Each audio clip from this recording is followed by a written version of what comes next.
Hello, everybody. Welcome to the crash course in the American Jewish Experience or Jewish American History. I'm not actually 100% sure what the course is going to be called as of right this second, but I guess you'll know by the time you're watching this, so it's not that critical that I get the exact name of the course right. What this course is really focusing on, it's the American Jewish experience from a general perspective. In other words, not necessarily from specifically the Orthodox perspective or the non-Orthodox perspective. It's really a history of the immigration to the United States by Eastern European Jewry, starting at approximately 1880 and running really up until close to the present day.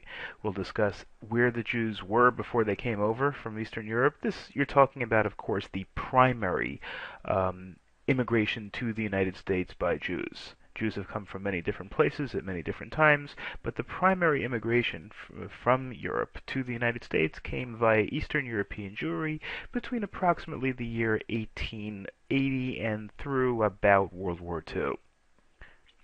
And we're going to discuss the various steps in the Jewish immigration experience, some of the challenges they faced, and a whole bunch of other ancillary issues. I hope you enjoy it. Let's get started with the presentation. First issue, and this is of course based on the textbook, which you hopefully have a copy of, World of Our Fathers, The Journey of the Eastern European Jews to America and the Life They Found and Made by Irving Howe. And if you look at the study guide, I've assigned probably about, of the 18 chapters in the book, I think I assigned 12 of them plus the epilogue. The subjects that are covered in the book include the original, the origins of the Jewish immigration to the United States, then the development of the Jewish communities in New York and specifically on the Lower East Side, and then the other issues regarding the politics of the immigrant Jews, the culture of the immigrant Jews, the effect they had on American society, and of course, almost as importantly, the effect that American society had on them. And the very first chapter in the text is entitled Origins. Origins, of course, means the origin of the Jewish community that eventually ended up in the United States starting in the 1880s. 1881, as the book says, is the year that the Jews turned west. There were some previous important dates that are discussed. Of course, 70 in the Common Era. That was the day that the second Beis Hamikdash, was destroyed by the Roman general Titus. 1492 was another critical date in Jewish history because that was the date that the Spanish Inquisition went into effect. I shouldn't say the Spanish Inquisition, but the expulsion of Spanish Jewry went into effect. The Inquisition was actually in effect a little bit earlier than that, but that was the day that the Jews were expelled from the Spanish Inquisition. Now, as background of the Jewish experience, as background of the Jewish immigration experience, it bears repeating, or it bears mentioning, that the Jews in general were confined to a fairly small area of communities in Eastern Europe. Yes, there were Jewish communities in France. Yes, there were Jewish communities perhaps in other parts of Russia. But primarily, when you're talking about the vast majority of Eastern European Jewry, it was confined in certain Eastern European countries like Hungary and Poland, and also in Western Russia, called the Pale of Settlements.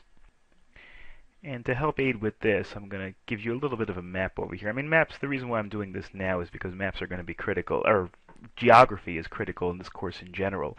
So we do need to give you a little bit of background over here. This, of course, is a map of Europe. It also has some areas of Asia and Africa down here. Of course, the United States is over here. You have the Atlantic Ocean. This is where you have Russia. Now, as we zoom in a little bit over here, this area, and I'm changing to map view, it's not that critical that we see the geographic features. This area over here, Ukraine, Belarus, Moldova, Lithuania, Latvia, Estonia, this is Western, used to be part of the Soviet Union, and for our purposes, historically, these were generally part of Russia. This is the area where most of the Russian Jews lived, starting in the Ukraine down here around Kiev, going up through Belarus and Minsk and many areas over here, and going up through Lithuania, Latvia, and Estonia. Lithuania, of course, was a hotbed of Judaism as well. The quote-unquote Litvaks comes from the word Lithuania. And Eastern Jews also lived in other parts of Eastern Europe, such as Poland, Romania, Hungary, and areas this basic area and this greater circle is where most of the Jews lived. The reason why most of the Jews lived in Western Russia is because under the Tsars, really before Napoleon and really before the 1800s, the Jews were actually forced to live in this area. The governing area of Russia, the power centers, have always been in Moscow, and the Jews were forced to live all the way over here in the slightly poorer areas that are closer to Europe.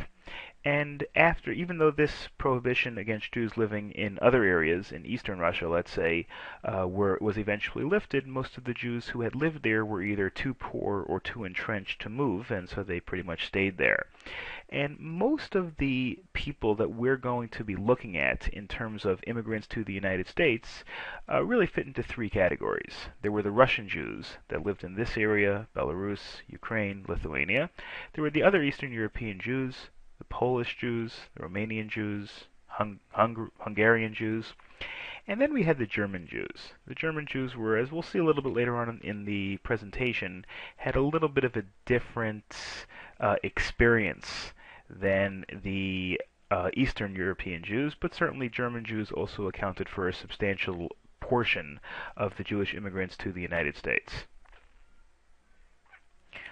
And when the Jews lived in this Pale of Settlements that we just looked at, it was not a very happy existence, by and large. In Tsarist Russia, in other words, Russia ruled by the Tsars, who were like their kings or emperors all the way until 1917, when they were finally overthrown by the Communist Revolution, Jews were typically tolerated, but they were subject to periodic pogroms and consistent discrimination by the rest of the Russian people and by the Tsars. If you've ever seen Fiddler on the Roof, that's just an example. The tolerance that the Jews received was typically for the purpose of stimulating the Russian and the Eastern European economies. In other words, really goes back to the 15, 16, 1700s. They didn't really want Jews at all, but Jews were good at stimulating economic growth, and therefore they were tolerated to some extent. And through the 1800s, really at least until the reign of Alexander II, which was in the mid to late 1800s, the anti-Jewish steps did increase, including the pogroms in the middle 1800s. Things did improve under Alexander II, who was a relatively benevolent czar to the Jews, but still, this really stimulated the Jews wanting to move out of Russia and eventually to the United States. So the next issue is, where did the Jews actually live when they were in Europe? And there were two basic types of communities that Jews lived in. There was the shtetl, and there were the Jewish areas of big cities in Eastern Europe.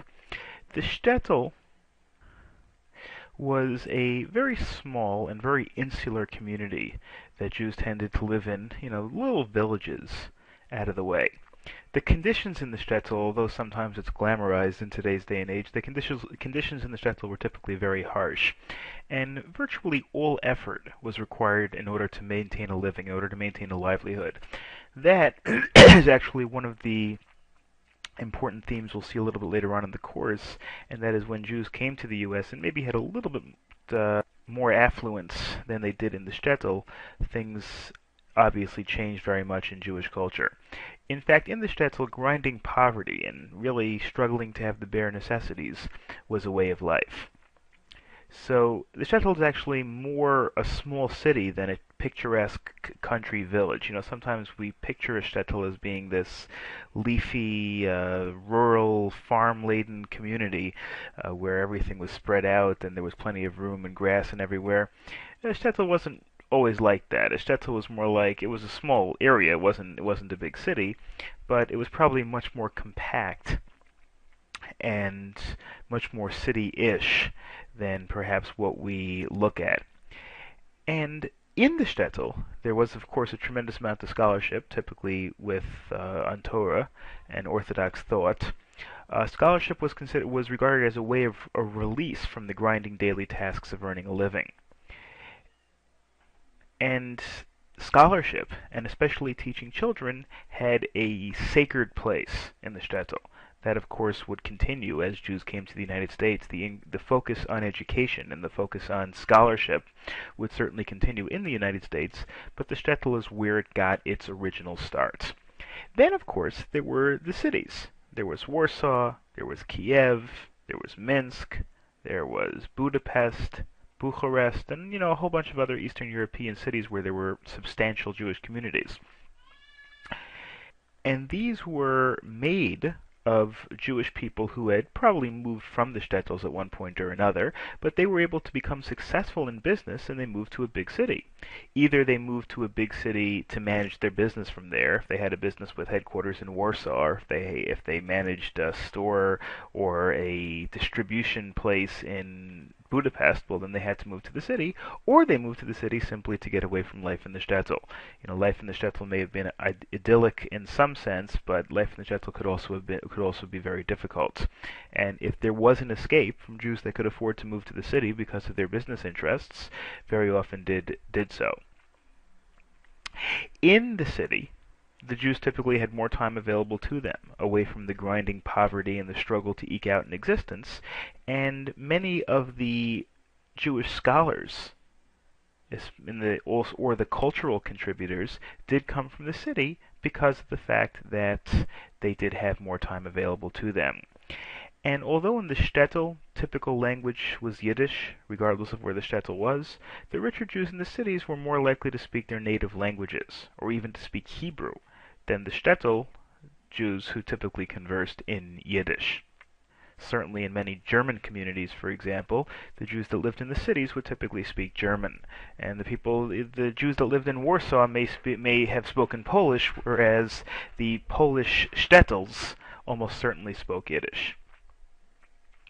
One real common theme throughout life in the shtetl and life in the larger Jewish communities in the cities is that, especially in Eastern Europe, there was a very strong relationship with Hashem. There was a very strong religious aspect to these people's lives. Now that, of course, would change as they moved across the Atlantic Ocean to the United States in many ways, and certainly in other parts of Europe, the Haskalah had been devastating. Certainly in Germany, probably 90 to 95% of Jews were no longer Orthodox because of the Haskalah, because of the Enlightenment. But in the shtetl especially, and even to a lesser extent in the cities, there still was almost the thing that the people lived for was the religion and the relationship with Hashem, because of the idea that there was really not that much else to live for. There wasn't that much culture in the shtetls. There wasn't that much education. Jewish education there was, secular education much less so. There wasn't a lot of prosperity, but there was religion, and religion is what people focused on very much. And also, their religion was a unifying force, and it kept people together. People they were in fear of pogroms, they were in desperate poverty, and all of that helped them stay together, have a lot more achdus than maybe some other communities did or do to this day, because of these things that they had to suffer with together. More kind of background to the story of Jewish emigration to the United States were forces of change in Jewish life, certainly emphasized in the book as a catalyst to Jews leaving Europe. First and foremost among them was the Shabtai Tzvi incident. Now, the Shabtai Tzvi incident, for those of you that may not be familiar, Shabtai Tzvi was a Turkish Jew who was born in Smyrna in Turkey. He was born in probably the middle 1600s. Early to middle 1600s. Anyway, he claimed to be Mashiach, and at one point or another, he had fooled probably a majority of the Jewish people, certainly of the Eastern European and Turkish Jews, into thinking that he was Mashiach. There have been many false Mashiachs over the years, but he was probably the most successful. And when he was exposed, he eventually converted to Islam because the Turkish Sultan threatened to kill him if he didn't convert to Islam, and he did, and that had a devastating impact on the Jewish communities. The Jews had assumed that Mashiach was there. Many of them had actually sold their houses. They had, taunted the Gentile neighbors because they thought Mashiach was there. And when that didn't pan out, it had a devastating impact. There were actually some Jewish communities that did not, that still believed that he was the Mashiach even after he converted to Islam. And believe it or not, even to this day, there are some religions that have been little minor religions that have been spawned off by Shabtai Tzvi and his followers. But this caused a devastating impact on the Jewish people because for 15, 20 years they had believed that Mashiach was there and they were going to end their second-class oppressed status, and when that didn't work out, they got desperate. Many Jews turned to various other movements in order to kind of try to cope with the reality that things were not going to change.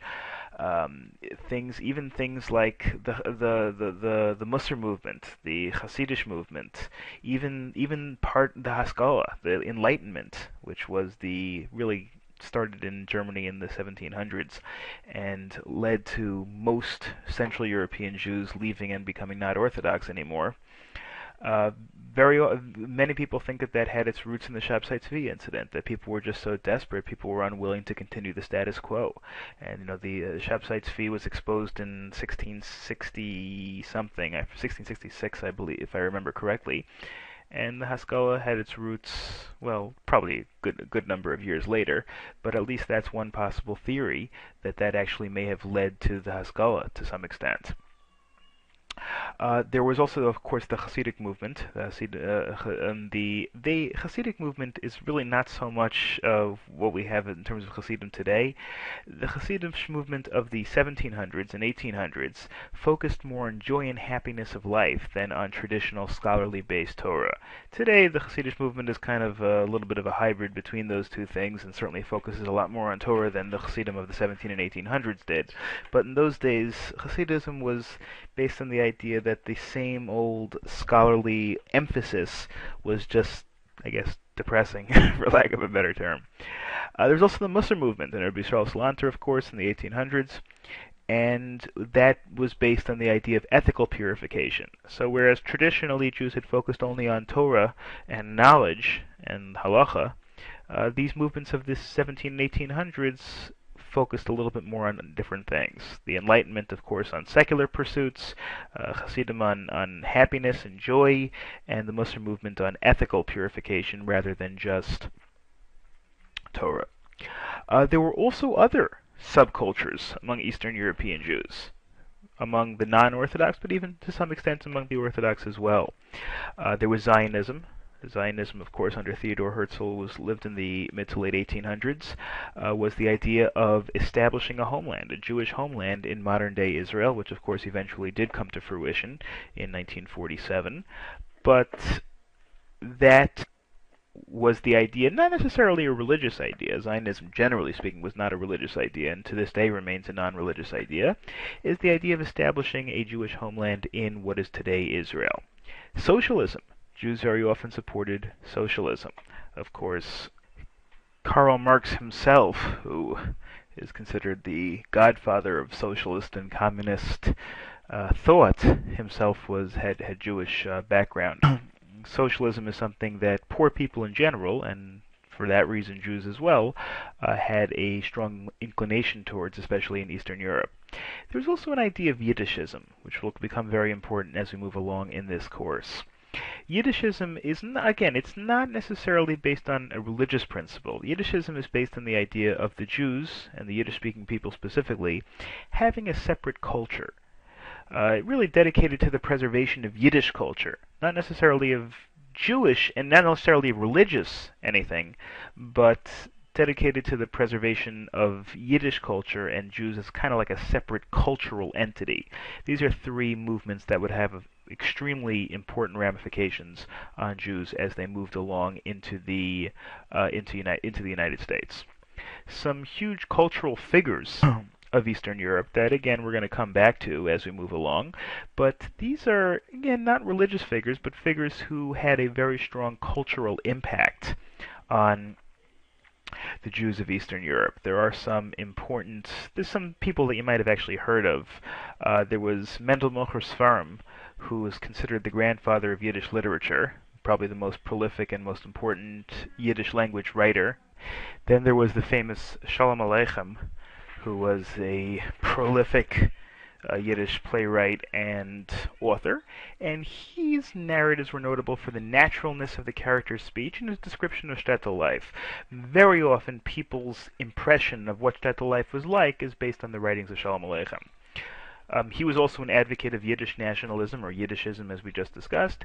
He also was, I guess, famous in the interpretation of the people who have studied his works for trying to cope with adversity. Cheerful characters, even though shtetl life obviously wasn't always that pleasant. There was Isaac Leib Peretz, whose writing emphasized the importance of sincere piety as opposed to empty religiousness. There was Abraham Reisen, who was a writer, poet, and editor, who wrote various other things. But the point is, some of these characters, really the big three are the first three on this. Mendel Milcher Sfarim, Shalom Aleichem, and Isaac Leib Peretz are the people who really had the greatest impact on Jewish literature. Reason was not quite as critical, although he also had an impact, and the book lists a whole bunch of other people who had impact on Jewish culture and Yiddish culture. Reason had some clever titles. You can see over here. This was something he wrote called "Damn the Nose as long as there's a dowry of a watch and 300 rubles." I guess that's kind of a sour commentary on the shidduch crisis of the day, so to speak. All right. Other things that caused change in the Jewish community, there were various other historical events. First of all, there were legal restrictions.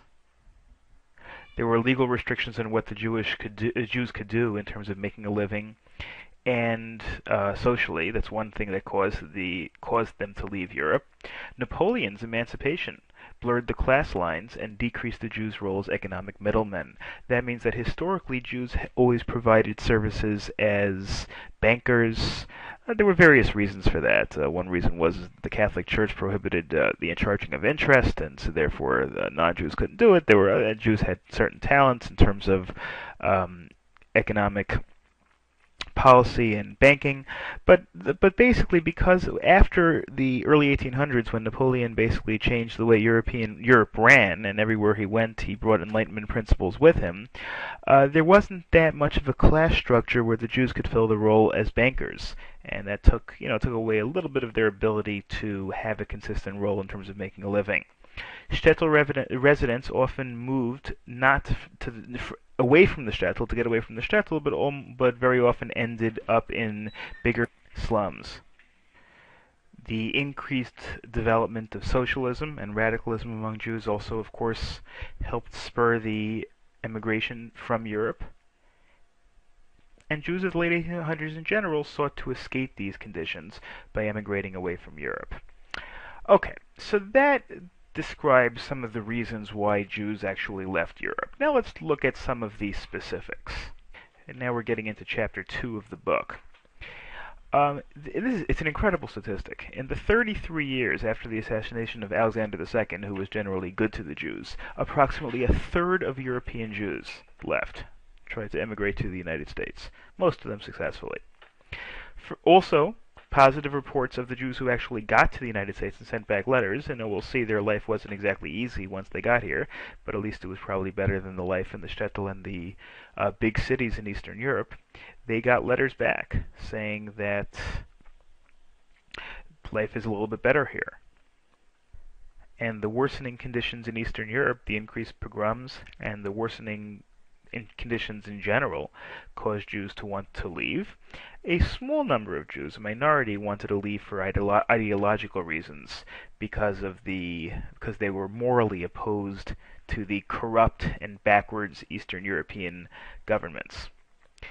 The one thing that held many Jews back was the fact that, especially at the time, the United States had very little religious infrastructure. Today we think of the United States and we think of Lakewood and Yeshiva Passaic and Philadelphia, and it wasn't like that in the 1880s. I mean, there were no Jewish day schools, let alone Jewish yeshivas. The first trickle of Jewish day schools wouldn't start for a while, and the infrastructure was virtually non-existent. Moved to the United States, spiritually it was almost like a complete vacuum. So many of the people for whom religion was important, especially in the shtetls, didn't want to come to the United States because there was very little religious infrastructure in terms of yeshiva systems, etc. Okay, so let's take a look at how the Jews actually moved. Where did they go? Well, from the book actually goes through a whole goes through a whole step-by-step travel process. I'm just going to cover it in general. In fact, we'll look at the map after the slide. From the Ukraine and South Russia, they had to get into Austria-Hungary, and then by train to the northern European seaports. We'll look at that in a minute. Again, from western and northwest Russia, again they'd have to leave essentially. Eastern European Jews, it wasn't that easy to get out. First of all, the countries in Central Europe weren't really interested in allowing them passage. Leaving wasn't always legal, and in fact, all of these things, the danger was always there in terms of people leaving, and paying bribes and having long waits. It was very much a part of this passage. Those of you that had grandparents or great-grandparents that did emigrate to the United States from Eastern Europe, very often there might be stories that you might have heard in family lore about the immigrant experience. It was certainly not always that pleasant. So let's look at the map again. The basic idea is as follows. In order to get to the United States, of course, you have to cross the Atlantic Ocean. We're moving across the Atlantic Ocean, and here is New York. This is where pretty much everybody was headed eventually. But let's move back to Europe. Now, as we discussed before, the Jews typically lived in Ukraine, Belarus, Lithuania, Poland, Romania, and also in Central Europe. This area over here, Austria, Hungary, including most of Czechoslovakia, parts of the former Yugoslavia. This whole area over here basically used to be a country called Austria-Hungary.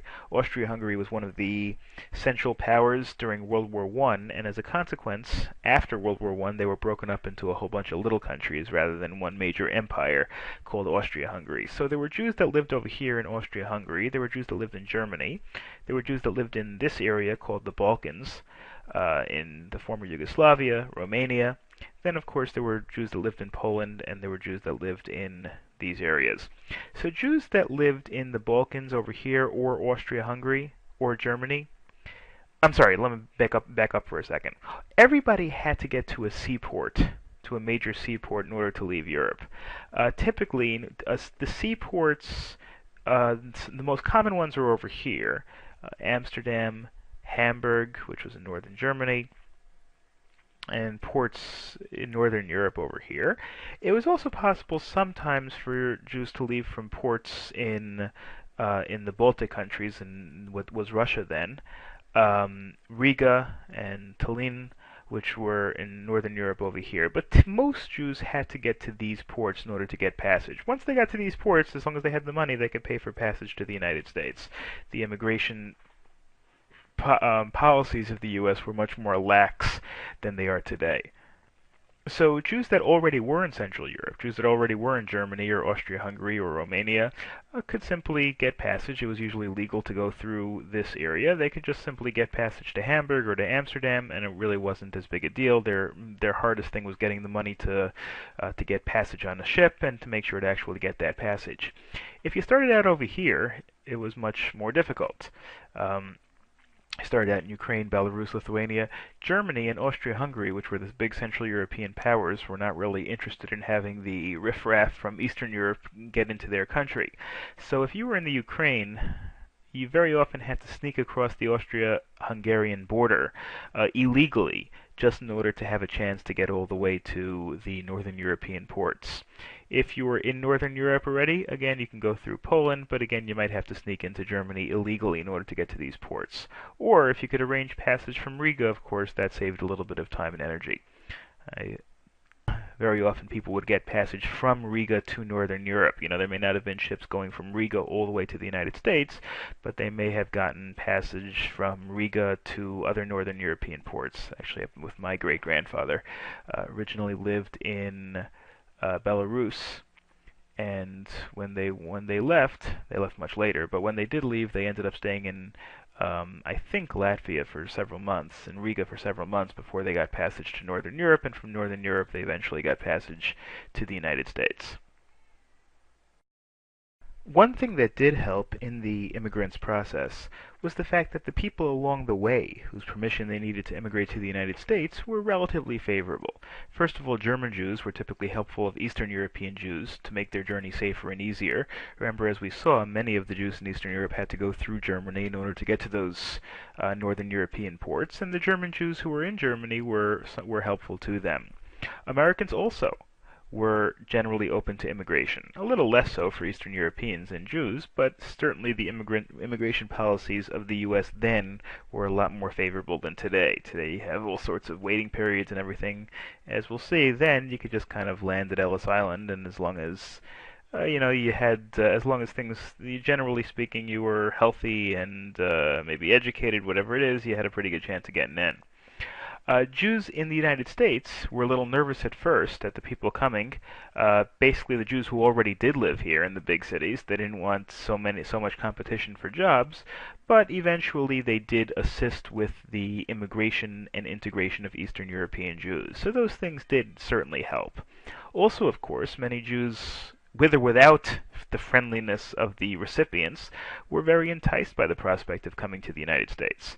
As I mentioned before, Jews from the U.S. consistently wrote back optimistic letters to Eastern Europe, and the ones that did go back to Eastern Europe, the ones that could afford to travel back to Eastern Europe, very often had done very well in the United States, and that enticed many people to go. Also, and this was an attitude not just among Eastern European Jewry, but among Europe in general at the time, that the United States was the quote-unquote land of opportunity, that people would have a fair chance if they worked hard to make a good living and even to become rich, not just based on how they were born or how what their opportunities were early in life, but that they would have the opportunity to make something of themselves if they work hard. And that's really what Eastern European Jews wanted. They didn't necessarily want a guarantee. They didn't necessarily need a guarantee of doing well. They wanted an opportunity because they felt that given the opportunity that they would do well. The journey really was the critical part. The journey was the hard part. The greatest danger, especially to Jews in Poland and Eastern Europe, was getting across the border to Germany. As I mentioned before, Germany didn't really want Polish and Russians, especially Jews, coming across their border so easily.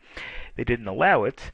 Now, they didn't have the same kind of border security as they do today. Today they may have barbed wire fences and soldiers with machine guns manning the border. In those days they didn't exactly have that.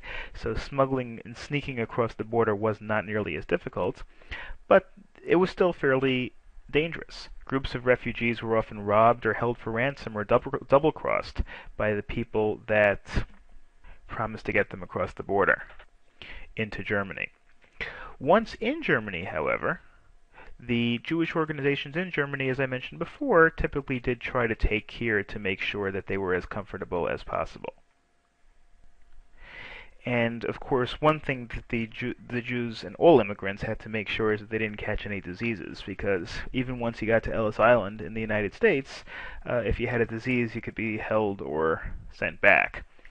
So, and again, also it did of course cost a lot of money. It wasn't like buying an airline ticket that you just buy the ticket and you're there. These boats were, even the steerage quarters of these boats, even the third class accommodations were quite expensive, and so very often people couldn't afford to bring their families over right away. People would go themselves, young men would go themselves and try to get jobs in New York, and maybe they would try to send money back for their families to be able to come later on. Sometimes they would sneak across the German border as a family and get to Hamburg or Amsterdam, and then they wouldn't have enough money for everybody to go, so the man would go, and then 6 months later he would send money back for his family who had been living in Hamburg for 6 months to get on a boat and be able to come back. Once they did reach the United States, or once they did reach the boats, first of all, the trip itself probably wasn't very pleasant. The Jews typically traveled in steerage on the ships, and the conditions in these areas often were terrible. And once they reached New York, they were processed in Ellis Island, which at the time was the major immigrant processing area. Again, I'll show you where that is. Oh, anyway, this is Northern Europe. We're back. Let's go back to the map over here.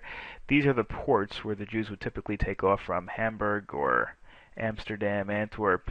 These ports over here, they would go across the Atlantic Ocean. You can see this is a really long journey in those days. Now you can go on airplanes. They go 600 miles an hour. Those days you couldn't.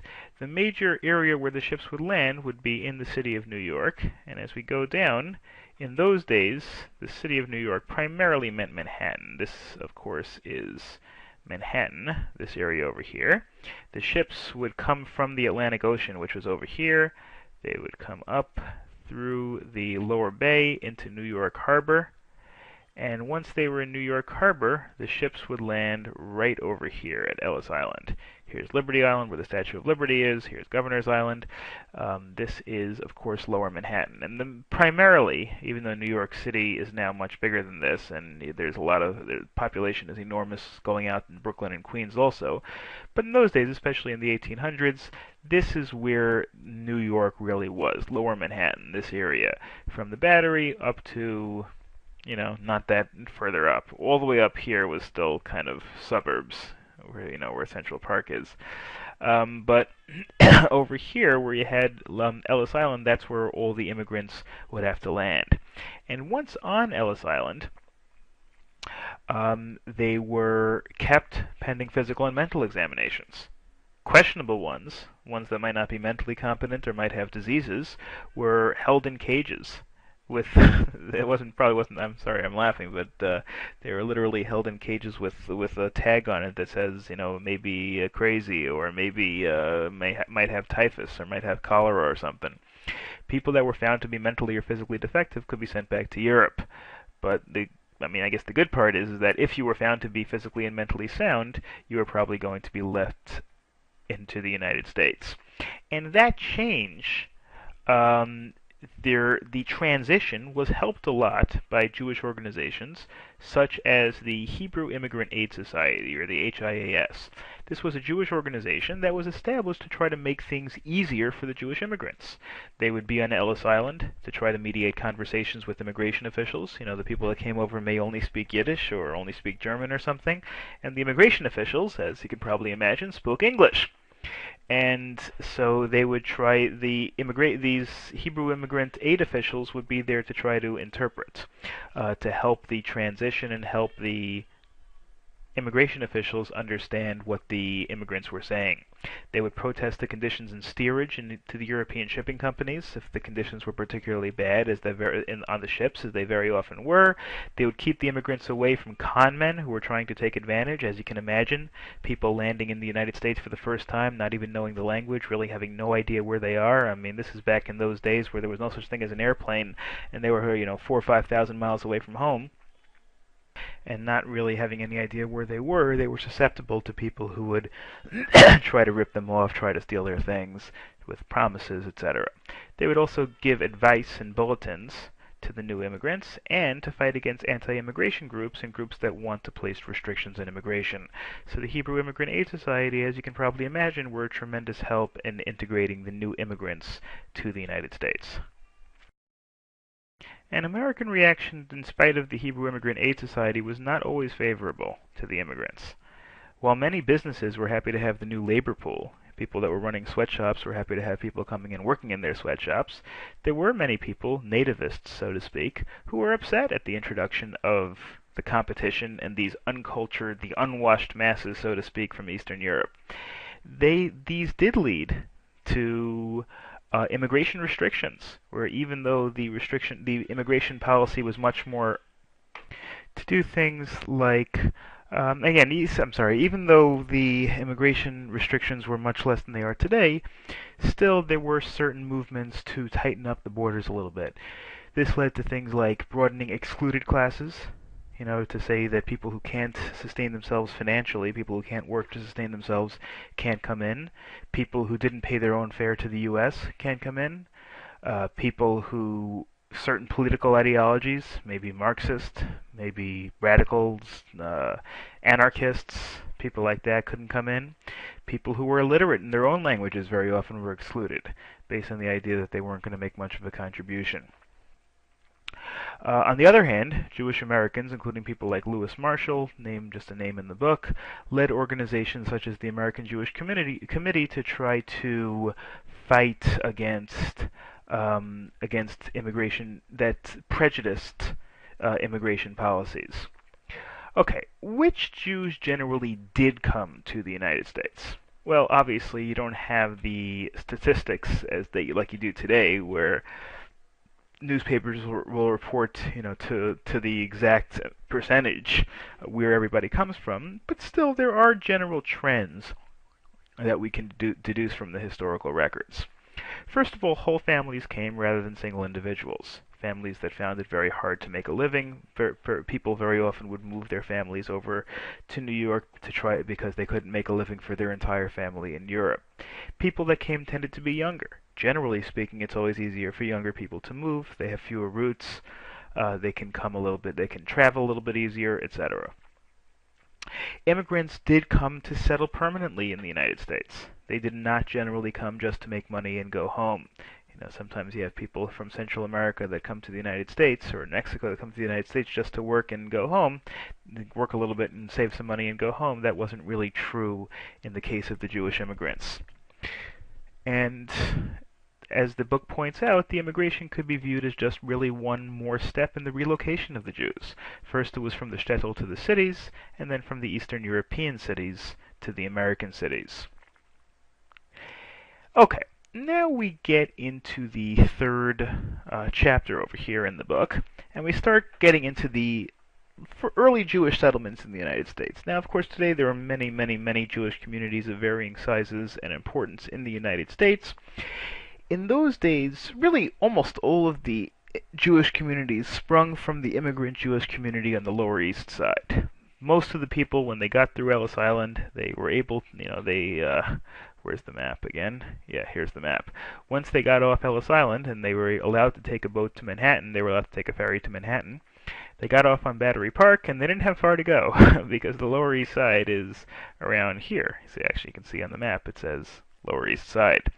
So this is this area over here. Now, of course, have the FDR Drive. In those days, there was no FDR Drive.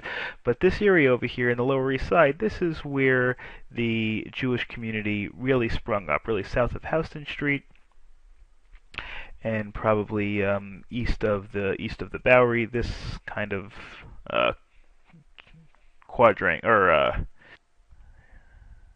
rectangle over here. So this is where typically the Jews would settle at the beginning. Eventually, as we'll see, they spread out to other communities, but this was the first real immigrant Jewish communities. And the good news was that jobs were plentiful. There were plenty of sweatshops there. There were people that wanted cheap labor. The bad news is living conditions were poor. Work was available really only in the sweatshops. It wasn't like there were a bunch of accountant and lawyer jobs. And another big problem was that first, the employers didn't want to. Very often, employers had 6-day work weeks, including Saturday. They were only off Sundays, and they didn't want to give people jobs if they didn't come. The old expression, "If you don't come to work on Saturday, don't come on Monday," was very popular in those days, where Jews who were religious and wanted to keep Shabbos and Yom Tovim found it very difficult to maintain a job. The living conditions were horrendous. They were in what are called tenements. There's actually a museum, a very interesting museum called the Lower East Side Tenement Museum. You can go down there in the Lower East Side of Manhattan and tour and where the people lived, called tenements, which is really just another word for apartments in slums, where they were the immigrants' lives were very tight. They lived together very tightly. There were very little room, and they were bug-ridden. Few wanted to go back to Europe because I guess conditions in Europe were even worse, but it's not like the conditions in the Lower East Side were great. This area in the Lower East Side was such a it was such a draw for the immigrants who really had nowhere else to go. You know, they went there because their friends who had immigrated earlier lived there, maybe their relatives lived there, their other Jewish people lived there. They couldn't exactly move to other places where they literally had nobody that they knew, and barely they didn't even speak the language for the most part. So this area became a mix of many different Eastern European cultures: religious, non-religious, Polish, German, Russian, Romanian, Hungarian, etc., and sometimes referred to as the gray stone world because of the look of the tenements. It was just a whole bunch of gray, drab apartments, one after another, with very little relief. Okay, now let's switch gears a little bit and discuss the immigrants' assimilation into American culture. Now, first of all, obviously, it was a massive adjustment to a brand new culture and a brand new language and everything from Eastern Europe to the United States. But Jews in the U.S. actually may have had an easier time adjusting to the culture, or at least adjusting to the status as a minority, which of course they were in the U.S., because of the fact that they had been pariahs, which means, kind of like a hated minority in Europe. And because of that, they were kind of used to that. Things may have been actually a little bit better in the U.S. on the discrimination front than they were in Eastern Europe. Still, many Jews did miss the Eastern European culture and the Yiddish culture that they had developed in the shtetl or in the cities, and that, of course, was an impetus to bring that culture over to the U.S. to some extent. Now, the Jews, of course, including the immigration organizations that we discussed earlier, were generally friendly to the new immigrant Jews. But even in the Jewish communities, there may have been a little bit of resentfulness sometimes to the new influx of Eastern European Jewry. This is especially true with the German Jews, who were already in New York, who looked at the Eastern European Jews who had immigrated from Russia and Eastern Europe as being maybe a little bit less cultured, a little bit less educated, a little bit more crass, and so the Jews faced not only a little bit of resistance in the general American public, but even a little bit of resistance in the existing immigrant Jewish community, especially from the German Jewish immigrants. Christian missionaries also sometimes tried to convert the new immigrants because I guess they were ripe for the taking. They landed here, they were no longer in the shtetl. Many of them were spiritually confused at the time, and they were ripe for Christian missionaries as well. Now, for the Jewish immigrants, they were, as we discussed, it was a difficult life, and they worked very hard. Long hours by people were routine for people trying to earn a living.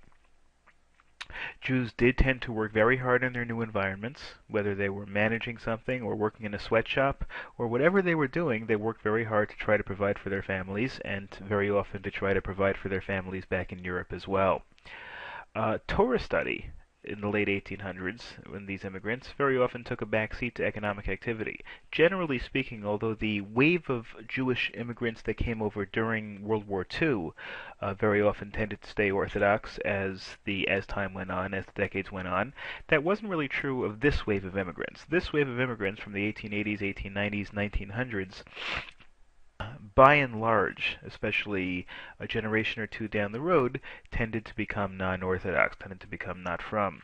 The huge population of non-religious Jews in the United States today, and the reason why probably 85% of American Jews are not Orthodox, is really a product of the fact that most of those people are children of these generation, the Eastern European Jews who immigrated to the United States in the late 1800s and early 1900s.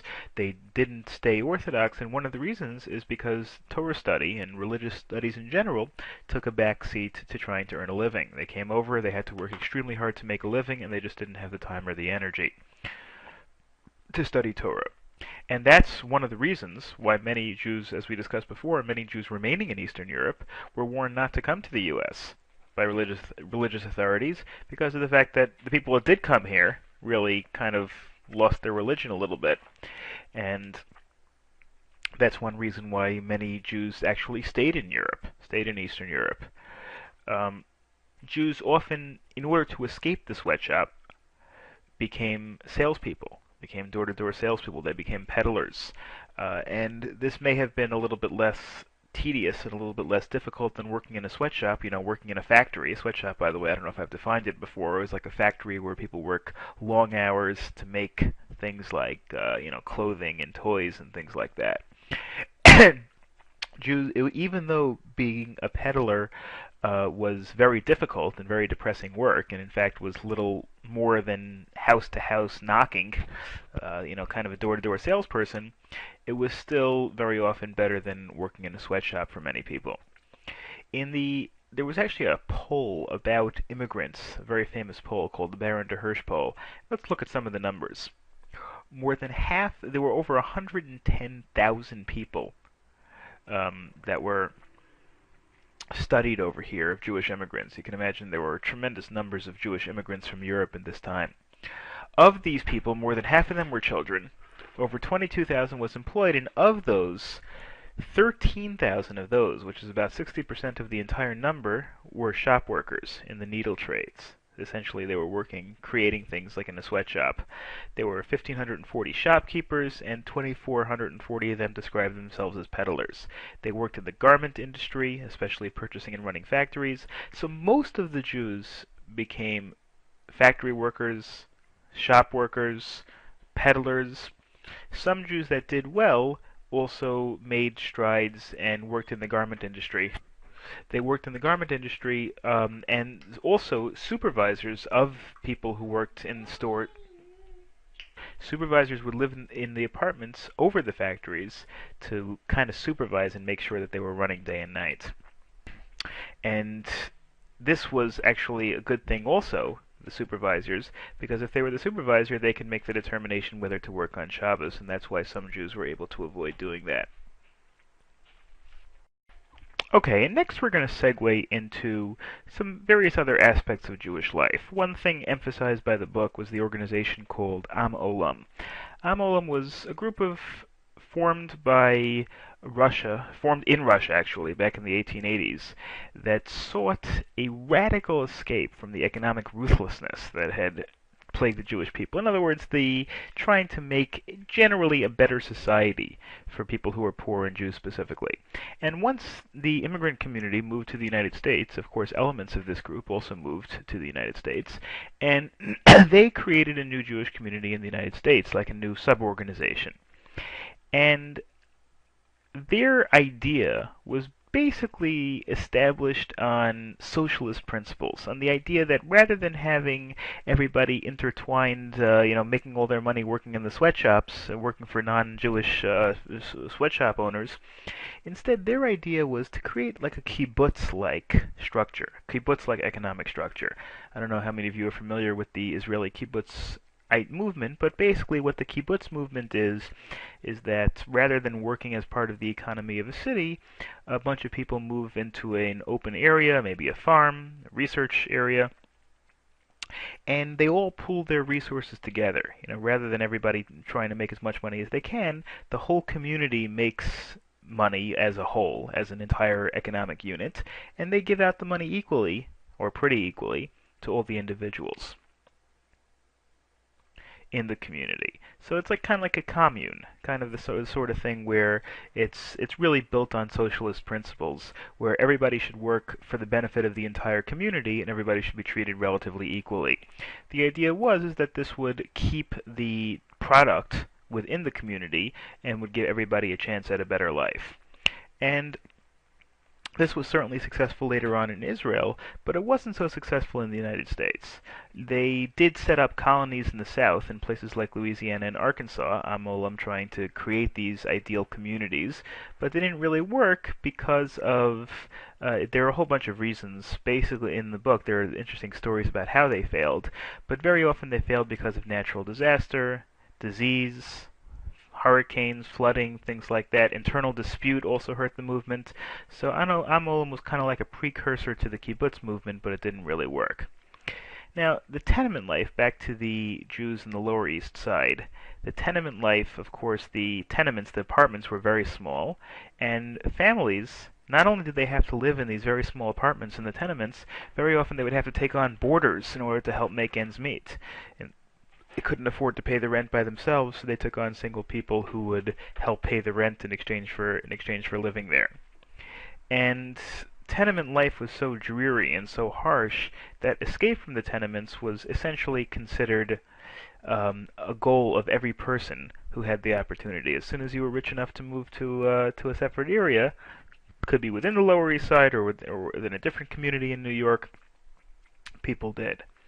There are different examples over here, though, that the book gives of where people did, even though tenement life was very difficult, there were organizations and acts that were done of kindness where people did help each other to try to at least make bearable the tenement experience.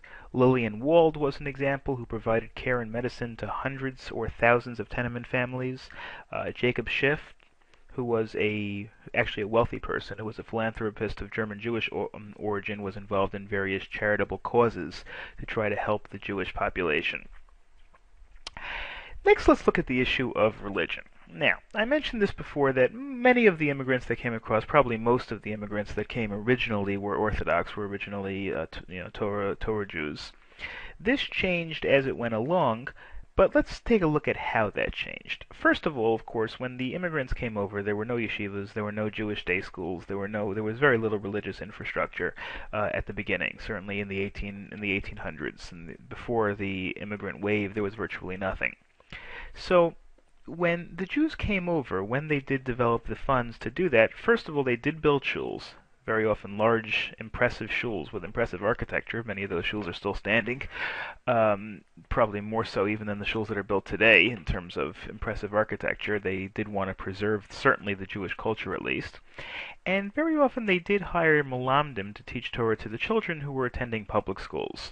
They couldn't afford their own day school system, so instead what they did was they had the children go to public school until 3 or 4 o'clock or whatever it was. And then in the late afternoon or the evening, they were sent to Talmud Torah, they were sent to malamdim, they were sent to individual teachers who would teach them Torah. This, of course, was the religious families.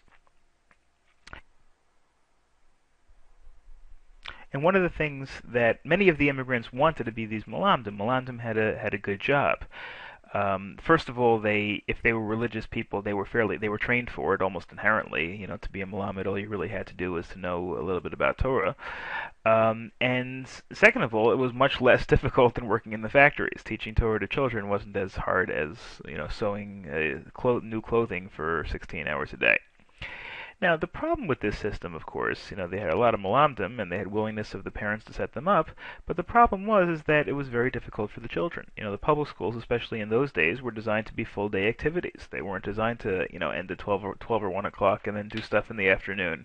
These were real serious schedules that they had that lasted all day. Then the children who came over, the children of the immigrants, whose parents were desperate, and they were generally from poor families, after a full day of public school, they had to go at night and learn for 3 hours from a malamed. And the children typically didn't react to this, which is another reason why the children of the immigrants typically became non-religious, because they felt that the Jewish education that they were getting was a tremendous burden on them. And that caused problems with the youth in those days, the children of the immigrants. Disorderly children and gang activity were byproducts of these difficult schedules, and also they had little time to spend with their parents. Even though crime rates did remain lower than the surrounding Gentile communities, it was still very difficult for the children.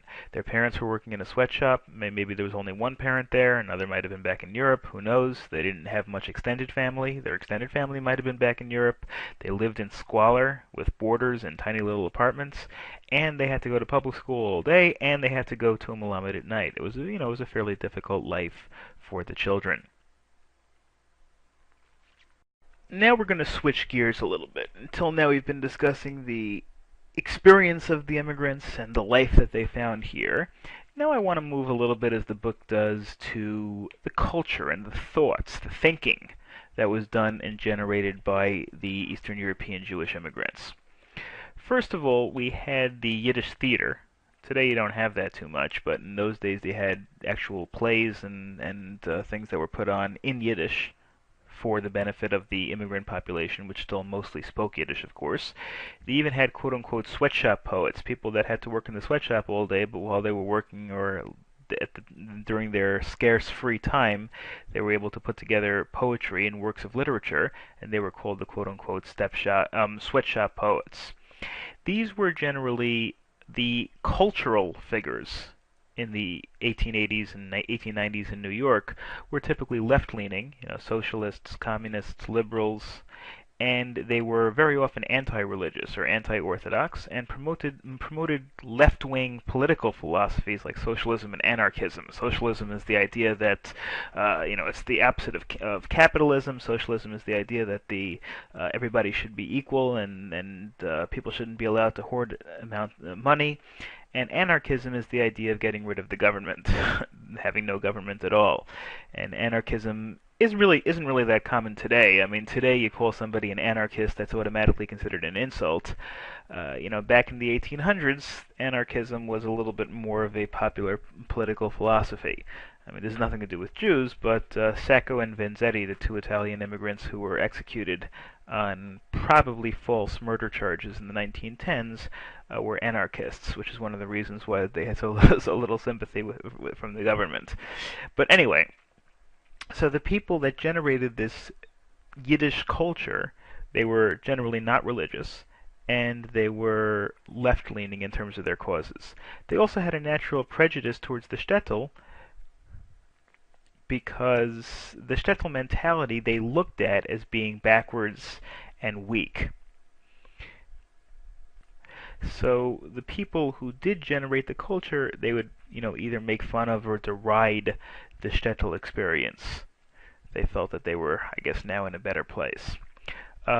Jewish recruits were used to help break up a strike. In some areas, they also helped rights of the workers. Basically, Jews, as they moved along, even though they were subject to this harsh tenement life, they did become a little bit more politically active.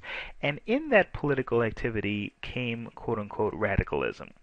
Radicalism means being very, very strongly to one political side or the other. And Jewish radicalism in the late 1800s typically meant being socialist or communist or anarchist, something we're against the establishment of the government. Many Jewish organizations did contribute to very strong left-wing causes, and there are many, many examples that we're going to discuss, but here are a few. First of all, you have the Pioneers of Liberty, a Jewish group organized way back to promote an artist political philosophy, and was, of course, a left-wing organization. Apostasy and even atheism were essential philosophies to the Jewish radical left, which means that Jews who did promote these, generally the socialist/Zionist agenda, was very, very much not a religious agenda. They looked at the religious with scorn and disdain, and they felt that religion didn't have a place in the I guess the Yiddish extension of the culture. There were radical weekly papers like the Arbeiter Zeitung, if that's how you pronounce it, that was published in Chicago following the railroad strike. And they also, as I mentioned before, they were also involved, these left-wing causes, not only anarchism and radicalism, but also in Zionism, which was the establishment of a Jewish state. Now, it's a little ironic that they were anti-religious and yet for the establishment of the Jewish state, but that's because when they said Jewish, they probably meant more culturally Jewish. Yiddish speaking, Yiddish play, Yiddish thought, things like that, as opposed to anything to do with religion. And the migration of the Jews moving into New York caused some tremendous changes in these individuals. We've already discussed some of them, the weakening of their religious ties, and increasing political thought among them, but let's take a look at some of the other specific changes that were caused by the migration of Jews to the United States. First of all, the physical uprooting from long familiar setting of small-town life in Eastern Europe to the urban areas in North America was a huge change. They were used to more like the small-town shtetls as opposed to the huge cities in New York. And that caused a severe rupture in the moral values and cultural support of Jewish religious communities. There was a much different social structure in the shtetl, where people were used to supporting each other and with a strong sense of morality, whereas in the city, it was more like each person for himself. Things were so big that it decreased the sense of community. Jews, because of them having to work in the tenements, very often were in the lower class and the working class, lower working class areas. And there were, and other changes included really a decreased security from the shtetl. Yes, life in the shtetl was bad. It was subject to discrimination, poverty, um, the potential for pogroms, but at least the shtetl had some safety. At least it had the security of many generations of ancestors having lived in that shtetl. New York obviously had none. It wasn't as complex. Life didn't require special knowledge of the machines and technology which working in a sweatshop did. Where in the shtetl just didn't require that much education or knowledge. The shtetl encouraged taking time for oneself, one's family, and one's religion, whereas in New York the long hours really did not. And the religious infrastructure was absent, of course, from American life. These are all themes that we've been discussing until now, but these are just some summaries. Now we're going to turn to a slightly different aspect of Jewish immigrant culture. We're going to look at the solidification of the immigrant communities. In other words, we're going to look at, once they've been established, what did they do? What kind of shape did the communities take in terms of the culture and the landmark in the United States? Okay, so as we got into the 20th century, past 1900, and the immigrants started being there for maybe an entire generation, started getting a little bit more affluent, worked a little harder, got better education, etc., the Jewish community started to slowly have an increase in its morale and its, I guess, sense of identity and ability to do other things other than just trying to make ends meet. Just trying, it had already made it here. Now it was time to actually go do something beyond just making a bare subsistence. And so therefore the Lower East Side and whatever other Jewish communities were at the time started to generate things like social activities, which we'll discuss in more detail, political factions, political movements, which spawned, and again we'll also discuss that in more detail, and collective programs, which means programs to assist each other, things that we might today call tzedakah organizations. Also, a middle class of Jewish immigrants started to develop. Not only did you have the working class poor that came over, people started to increase their or rise up a little bit in the ladder of the economy to become people that are more like the managers of the companies, people in finance, things like that. People could afford to escape the tenements, and some people could afford to, because they held jobs that were more lucrative and less brutal than working in the sweatshops, working in the factories. And this included things like, first of all, just in any discussion of the immigrants, you have to realize that this was not a one-time thing. It wasn't like all the immigrants came over between 1880 and 1890 and then that was it. The spigot of immigrants from Eastern Europe from 1880 probably, and Jewish immigrants from Eastern Europe from 1880 all the way through World War II never really shut off. It was just a matter of degree. And whereas sometimes it was more than others, sometimes it was less, it was pretty consistent. But by the time that you had the turn of the century, the time you had it after 1900, 1906 over here was the peak. Over 150,000 Jews arrived in 1 year, and more than 1 million came in the decade of the 1900s. But at that point, when you got into the 1900s and into the 1910s, many of the Jews had already been there since the 1880s, and you were already starting to see the second generation of immigrants. The children of the immigrants were now growing up, and they were benefiting economically from the sacrifice of the first generation. The first generation would work 16 hours in a sweatshop, and the second generation would have a little bit of a better opportunity to be educated in the culture and finances of the United States and to do a little bit better. The quote-unquote, the word greenhorn was an important goal. The greenhorn was somebody who was adjusted to American culture. And so the original immigrants, in other words, the ones that came over in the 1880s, and their children, by the time 1910 rolled around, it was the new immigrants who had replaced them on the low end of the socio-economic ladder, and it was the older immigrants that moved up a little bit. So as normally happens, first you're an immigrant, then you come in, a generation later, all of a sudden you're the veteran, and the new guy's the immigrant. And okay, the next issue, and this is somewhat related, although a little bit of a different issue, to the culture established by the immigrant, is the religious community and how they operated. Now, as I mentioned before, many of the people that came over were not religious, and many of the movements were not based on religion, but still, for the religious people that came over, they started to establish a kahila system. Similar there they want the kahila system is really the way the shtetls worked, where there was a central government, there was a rabbi, and they pretty much dominated the entire community.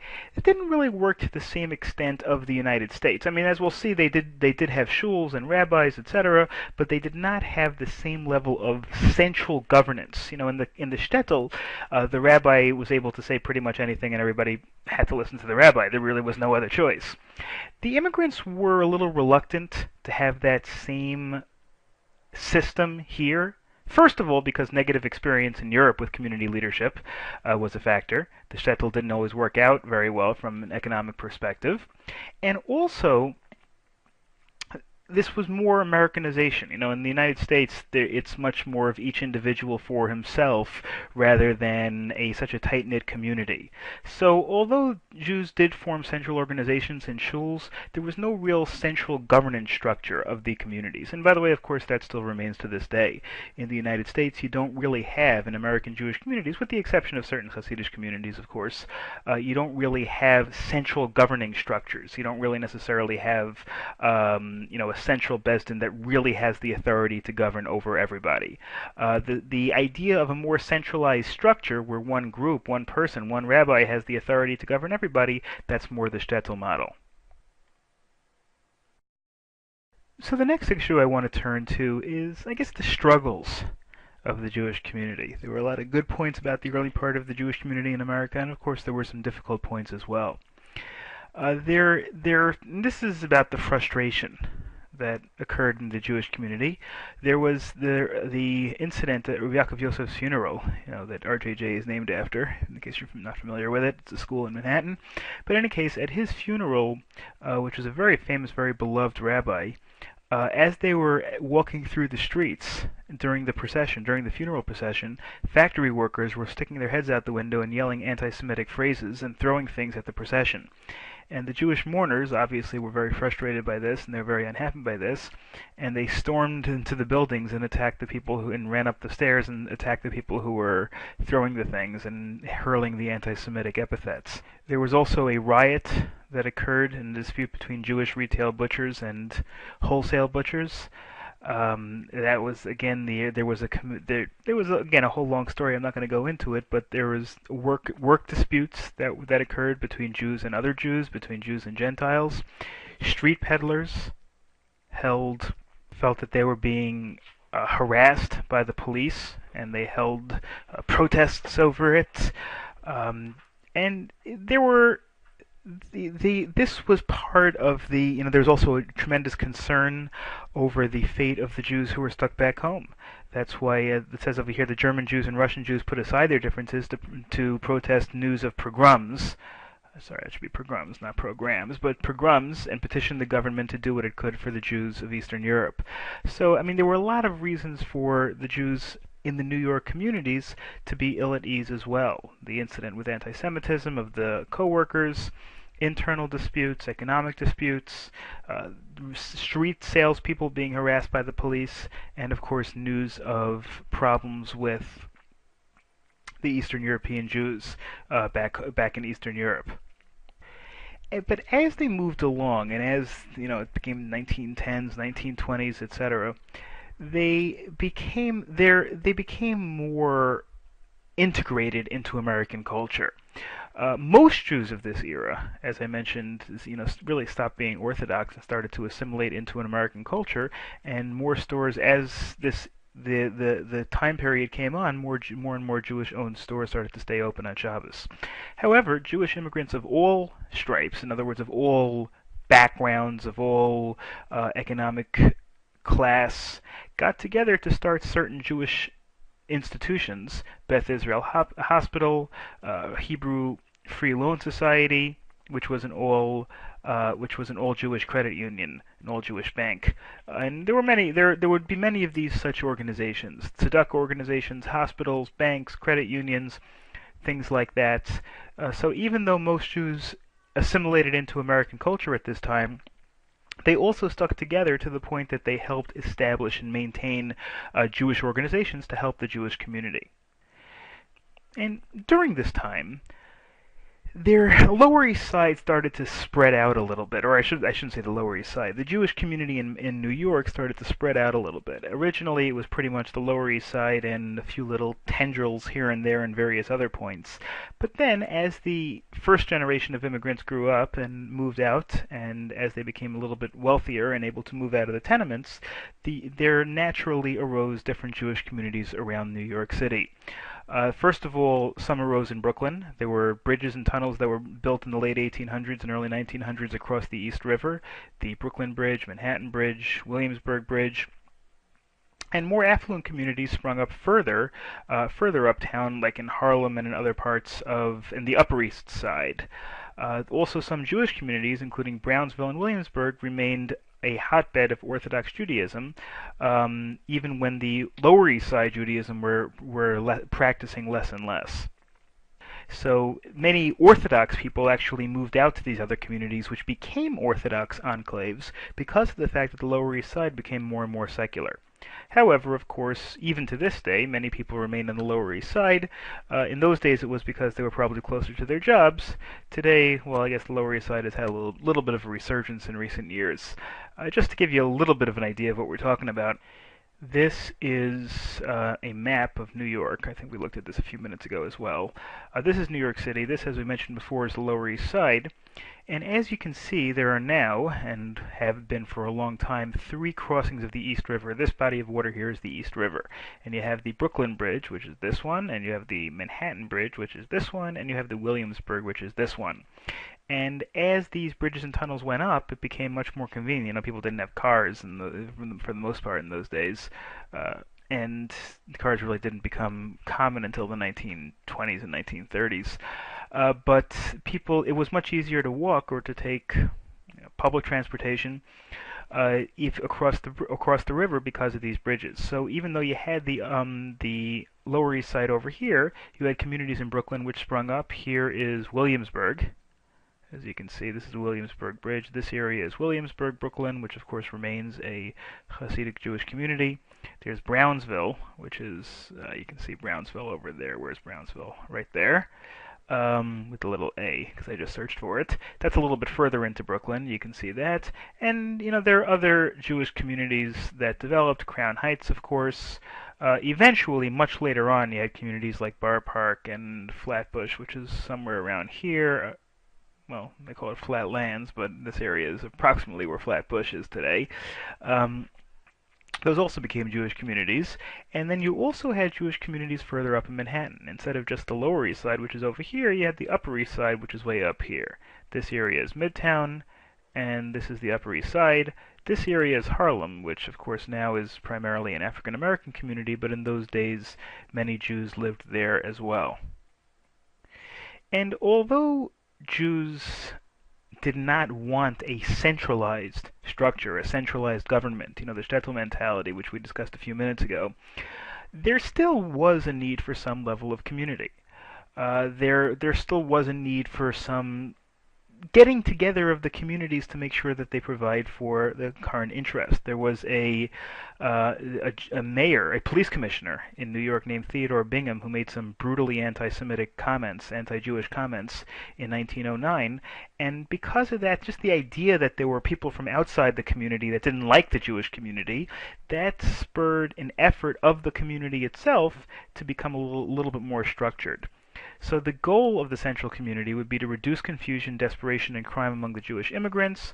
And so although Jewish immigrants were not overly enthralled with the idea of a Jewish central government, they did form these authorities, but of course the authorities didn't really gain control. I mean, if it's confusing, just think about something like in today's day and age, most Jewish communities, you might have organizations that get together to try to establish unity among the community, especially if there's a danger, or especially if there's perceived anti-Semitism going on. Very often, communities will get together, but communities don't always act in concert because people don't want other people to govern their lives. That's pretty much the way it was then, and that's pretty much the way it was today as well. Now we move to the subject of Jewish life as the Jews continued to improve their position economically. And the first is the issue of Jewish banks. Jewish-owned banks became very popular in the early 1900s as the Jews grew out of their immigrant status. Joseph Marcus founded the Public National Bank, which was followed by many other Jewish-owned banks and credit unions. This was an era in which banks were not really regulated. Today you have a lot of financial banking regulation. In those days you really didn't, especially this is before the Great Depression and the securities laws that were passed during the Great Depression. And therefore banks were a lot more susceptible to panics, and that's really what happened. During the early era of these Jewish banks running, what had happened was there were times where there were rumors of unsoundness. In other words, rumors of that a bank was not in good financial position. And when that would happen, generally speaking, when you had rumors of unsoundness in a bank, then all the customers would start to panic and start to wonder, is this bank going under? And then they would go and what they call make a banking run, which means they want to go run to the bank and try to withdraw their money. These were before the days of doing transactions online, obviously. And because of that, whenever there was a problem and whenever there were even small little issues, that could cause a snowball effect that could cause the entire bank to fail. And that caused many of these banks to run out of assets and fail. And after these incidents, Jewish-owned small banks became much less common. Jews continued to participate in the general banking industry, but Jewish-owned banks became less common. They were more susceptible to attacks. People who were against Jews in general could get at the Jewish owners through the banking system, and basically the experiment of the Jewish-owned bank did not work out too well. What did work out pretty well is the middle-class Jewry, sometimes referred to as the bourgeois. As the second generation of Jewish immigrants progressed, more and more wealthy Jews bought and operated successful businesses. These included Samuel Silverman, who had an estimated net worth of $500,000, which in those days was a lot of money, Meyer Johnson and Company, Harris Mandelbaum. These are all examples of early immigrant society where you still had relatively high middle class Jewry that was able to do well, even while many other Jewish immigrants were still suffering in the tenements of the Lower East Side.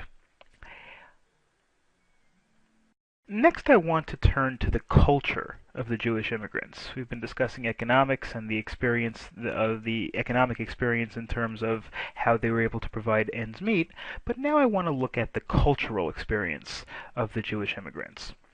Even though, as I mentioned before, religion did not constitute a huge part of Jewish immigrant life, there were still traditional Jewish culture that did provide the basis for Jewish immigrant life. There was not that much aristocracy. In other words, there wasn't much in terms of upper class people with fancy manners and fancy decorative houses and things like that. Even the middle class Jewry generally frowned on that sort of thing. High culture or artificial manners were absent or frowned upon in the Jewish area. The central structure of Jewish culture was the family. First of all, families were tight-knit in space and emotionally. Remember, very often their extended family may have been overseas, so the only thing they really had there was the immigrant family. They were also, of course, very close physically because very often they lived in the tenements. And also, there was also a culture of helping families in the old country and new immigrants who were extended family members. Okay, and it wasn't uncommon for large families to share single rooms and for children to have to sleep in the kitchen or the living room. And another thing that happened, because of the fact that very often the jobs took 15, 16 hours a day, and there wasn't a tremendous amount of family time for the breadwinners, for the fathers, mothers often became the spiritual backbone of the family. that segues into our discussion of the roles of the women. Although male authority and modesty principles of tznius, were still a part of Jewish society, the fact of the matter is that because the fathers were out 15, 16 hours a day working in the sweatshop, the mother had to fill a bunch of different roles. Bargain hunter. She had to go out and make sure that the family was able to buy food and other necessities at relatively good prices. Managing the household, managing the finances of the household, and even teaching the religious and teaching the children, both religious and secular concepts. Obviously, there were public schools, there were malamdim, but the mother had to really take the lead in educating the children because the father really wasn't always around to do so. That sometimes leads to the quote unquote the stereotypical Jewish mother that you hear sometimes. They say that could have been part of what formed it.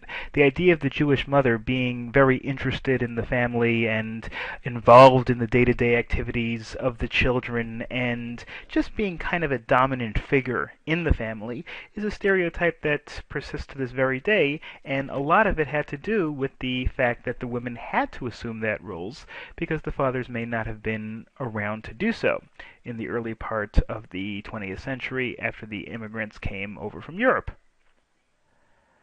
Next is the issue of the social arrangements. How did the people in the immigrant communities socialize with each other?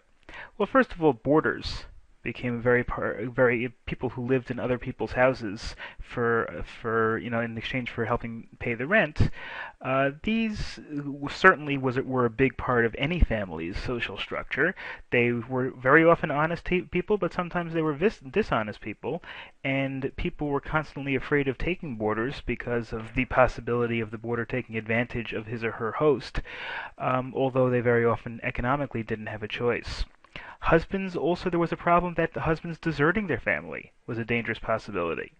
Husbands very often had to leave their families for long periods of time, either leave them in Europe or leave them to go to different parts of the country. And the danger of them leaving because they found something else in a different area was always a risk and always a possibility. And also, there was also a generational conflict. Now, there's always a generational conflict, but this is especially true in the first generation of immigrants. When the children were growing up, the children would tend to have a very different culture than their parents. Their parents more the European culture, the children more the American culture.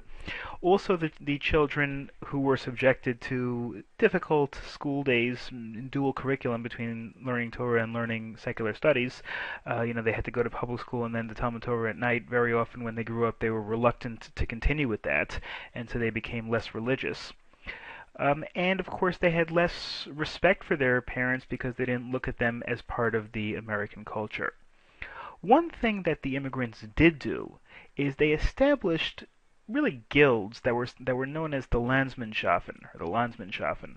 The Landsmannschaften were lodges made of people that came from the same town or district in the old country. People from, let's say, for example, the Minsk area in Belarus would get together and form a guild, would form kind of a society, an organization, a social club. They would meet in synagogues or other community centers, and they would catch up with people with similar backgrounds. But they became much more than that. So far it sounds like it's just kind of a nightclub. Well, it became much more than that. It became highly sophisticated social organizations. These Landsmannschaften were critical to the people. They very often they collected dues, and they used those dues to pay for people who were in need. It was almost like a charitable organization. It would actually regulate marriages within its members. It would make sure that it would set up marriages. It would approve marriages. It would also collect dues to pay certain community spending and to send money back to the old country. It even worked as collective insurance, where everybody would pay a certain amount, and then if anybody needed money because of a death or because of a lost job or whatever it was, they would be able to pay it from the funds from the treasury of the Landsmannschaft, in which everybody would contribute to. It was kind of a form of Social Security long before the actual Social Security, which didn't come until the 1930s, existed. So the Landsmannschaften were a very important point, not only of social awareness, but also of just kind of helping each other in the immigrant communities. The shul, of course, also had a very important impact on Jewish society. Even though a majority of immigrant families became less observant, the shul, it didn't have the same level of impact as it did in Eastern Europe, but it still was an important component of life in early immigrant society. Ordinary immigrants at the beginning usually went to shul several times, even when they became less religious. Maybe they only went to shul on Rosh Hashanah and Yom Kippur, but daily minyanim, of course, became much less common as people became less and less observant. Still, even the people that didn't come to shul very much, they did have shuls that were established with rabbis and cantors and chazanim, and these were excellent jobs. Rabbi and cantor were excellent jobs because they paid pretty nice salaries, and of course, they didn't, you wouldn't have to work in a sweatshop. You wouldn't have to go out and get a job in the economy and work your way up in a factory or a business. You could do something that was, relatively painless and make these decent salaries. There were organizations like the Young Israel organization, which of course persists to this very day, that would try to combine religion with a modern lifestyle and offer cultural benefits in addition to davening. And of course, the Young Israel is a modern Orthodox movement, and there were other movements as well that were similar that would try to help people integrate religion with culture within the immigrant community. The idea of Zionism also grew in the immigrant community. Zionism, of course, was founded in Europe in the late 1800s, the idea of establishing a Jewish nation, but that also started to gain a foothold in New York. And again, even among people that were not religious, in fact, especially among people that were not religious, the idea of a Jewish homeland grew dramatically. As of 1905, there were 25,000 members in Zionist groups, probably more than there are today in New York. Aside from supporting a political Jewish home state, Zionists also participated in politics, in education, in philosophy. Zionist movements, today we don't really think of it as being such a powerful movement, really just being based in Israel. But before the State of Israel started, Zionism was a very important political movement in the United States and among Jewry in general. And many other Jews, on the other hand, were opposed to Zionism. It's interesting that the opponents of Zionism came from both ends of the political spectrum. You had the people who were very religious, very often didn't like the idea of Zionism because of, the famous idea that we shouldn't try to get a homeland in Eretz Yisrael before Mashiach comes. And then you had people on the other side, the more liberal Jews, who felt that Zionism was wrong because it's wrong to try to establish a country based on something like religion. Now let's move to recreation. The book goes through this, it has some interesting pictures actually. How did Jews in the early 1900s entertain themselves? Well, in the cities themselves, you had some places where people could let off a little steam. You had saloons and bars. Jews didn't go there that much, and they didn't like to spend very much, so they weren't considered very good customers in the bars, but nevertheless, they were still available. Candy shops, which of course were very common, especially among children, really through the 1950s and 60s. Large halls were established for weddings or social dances. Certainly that was a big part of recreation for the immigrants. And slightly more affluent Jews very often they sought living arrangements that were closer to parks, like Central Park or Prospect Park in Brooklyn, based on the idea that they would use these parks for recreation. We sometimes take parks for granted, but people in the tenements very often did not have a park available at all to go to. And so the idea of living near a park, living near an open space, was something that was a lot more common. That was something that was very was a luxury for people who could afford it. In the summertime, even as early as the early 1900s, Jews started to escape to the Catskill Mountains. You saw advertisements for Jewish hotels in the Catskills. The locals in the Catskills weren't always thrilled about the Jews coming during the summer, and perhaps a lot applies to the same extent today. Today you don't have as many kosher hotels. You don't have as many big kosher resorts. You have very few, as a matter of fact. But in the early 1900s, when flights were very expensive and people couldn't just go to Las Vegas or Florida for vacation so easily, people would go up to the Catskills, and you'd have enormous numbers of Jews going up up to the Catskills during the summer and other parts of the year. Of course, today it's still very common to go to the Catskills for the summer, but maybe the hotels are maybe not quite as common. And finally, the last issue in this chapter is the issue of just some also basic customs that were applied in Jewish communities. The custom of the matchmaker to help to charge and earn a fee for matchmaking. They and also to conduct weddings and funerals were also done traditionally. Basically, the weddings and funerals were two things that even among the non-religious were handled in a traditional way. Many things they might not come to shul, they might not do other things that were religious. When it came to getting married, and when it came to dying and mourning, even the non-religious tended to stick to traditional customs. And in addition to those two things, the non-religious also maintain certain cultural Jewish things, such as retelling of historical Jewish stories and many songs that were from Eastern Europe. A little later on, we'll discuss the various other cultural and Jewish literature. But in addition, certain things like Jewish stories and songs from Europe made inroads and maintained even in the secular Jewish community.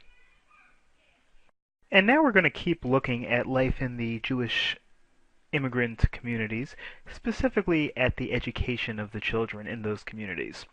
First of all, in terms of the quote-unquote Jewish ghettos, which were the areas in which were primarily Jews, areas, of course, like the Lower East Side, Brownsville and Williamsburg and Brooklyn, areas maybe a little bit in Harlem at some points. In these areas, the street had a very key role as the main gathering place on a day-to-day basis. There wasn't that much in terms of parks and in terms of recreation, so the street was really a critical area for the children and for the adults as well. You had street vendors selling all sorts of Judaica and other wares, push carts that were selling food. Children would play ball or open fire hydrants to get wet in the summer. There were docks by the East River, where the children would go swimming in the summer, and these were sometimes referred to as the street children because their lives revolved around the activities in the streets. Now, the relationship between parents and children of the early immigrants is something that I alluded to before, but it's a very important point. And that is, first of all, parents were very worried that American culture would cause their children to go off the path of traditional Judaism, whether for religious reasons or even for non-religious reasons. They were worried that the Yiddish and Jewish culture from Eastern Europe would be lost. They often pushed their children hard academically and religiously as well. Now, on the other hand, the children very often didn't have quite the level of respect for their parents because their parents were from the old country. They probably spoke with accents. They didn't speak English very well. They didn't have the same level of American cultural awareness, and sometimes parents were almost embarrassments to their children who grew up more in American society. And of course, parents were often afraid that the children would end up in street gangs and engage in destructive behavior.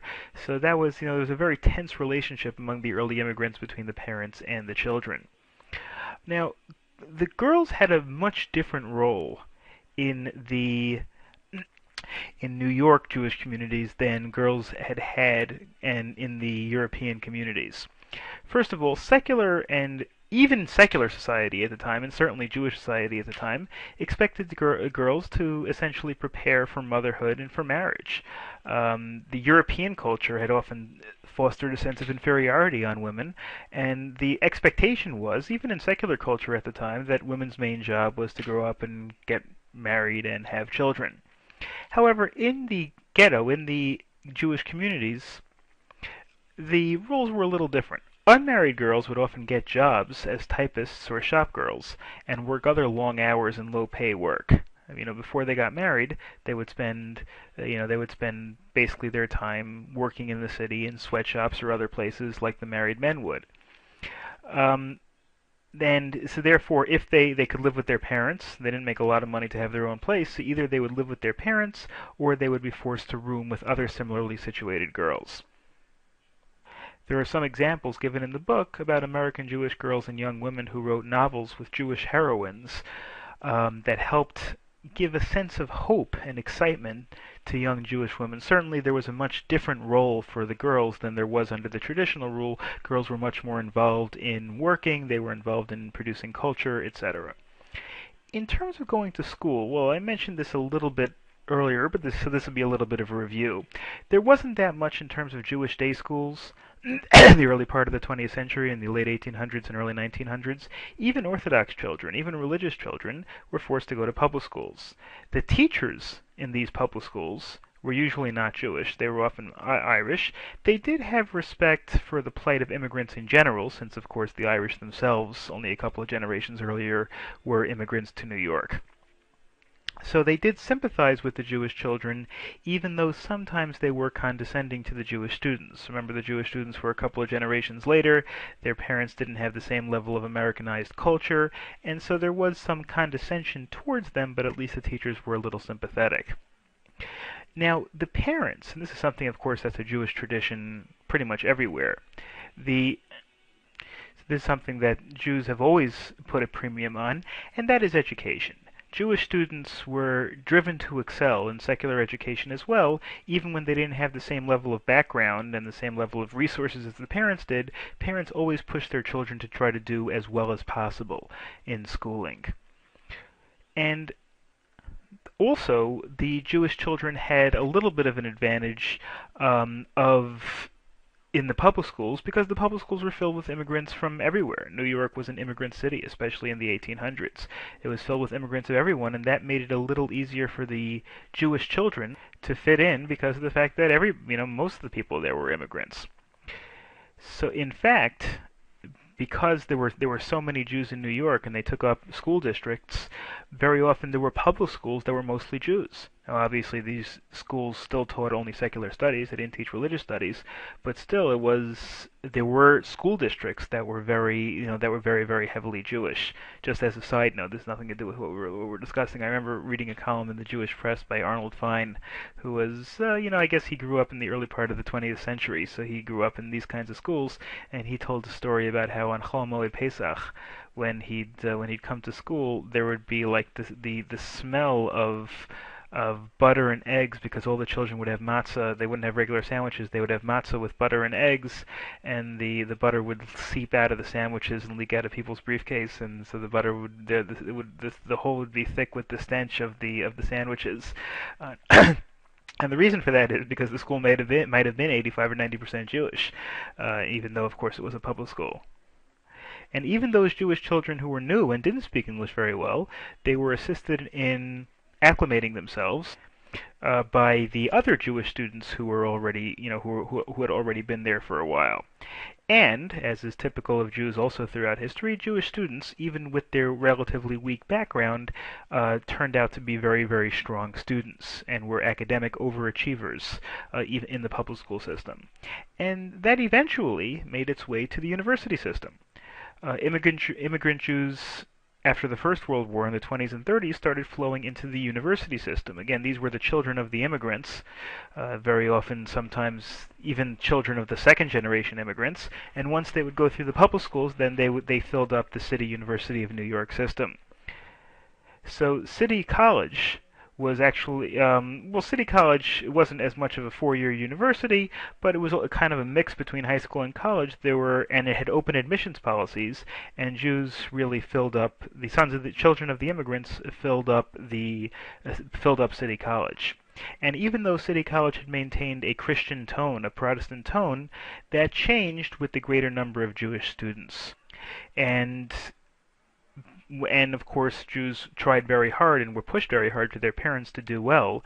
And after that, in accordance with the priorities of Jewish society, the students typically focused more on academic skills. The debating team of City College was stronger, I guess, than the football team. Or actually, interestingly enough, I know this again a little bit of a tangent. City College was actually the last school in New York City to win a NCAA basketball tournament. This is back in the 50s. I think they had some Jewish players on their team. But overall, it was still a matter of academic excellence was the major goal for the Jewish immigrants and their children. Now we move into Chapter 9, entitled Jewish Labor, Jewish Socialism. This, of course, is about the Jewish involvement in the political movement of socialism. Socialism, as I mentioned earlier, is the political philosophy essentially saying that the workers should control the businesses and that everybody should make approximately equal amount of money rather than having some people make a lot of money and some people make very little. Because the Jews were typically workers, they naturally sympathized with the workers and with socialism in general, and socialism did make tremendous inroads in the Jewish community in the early 20th century.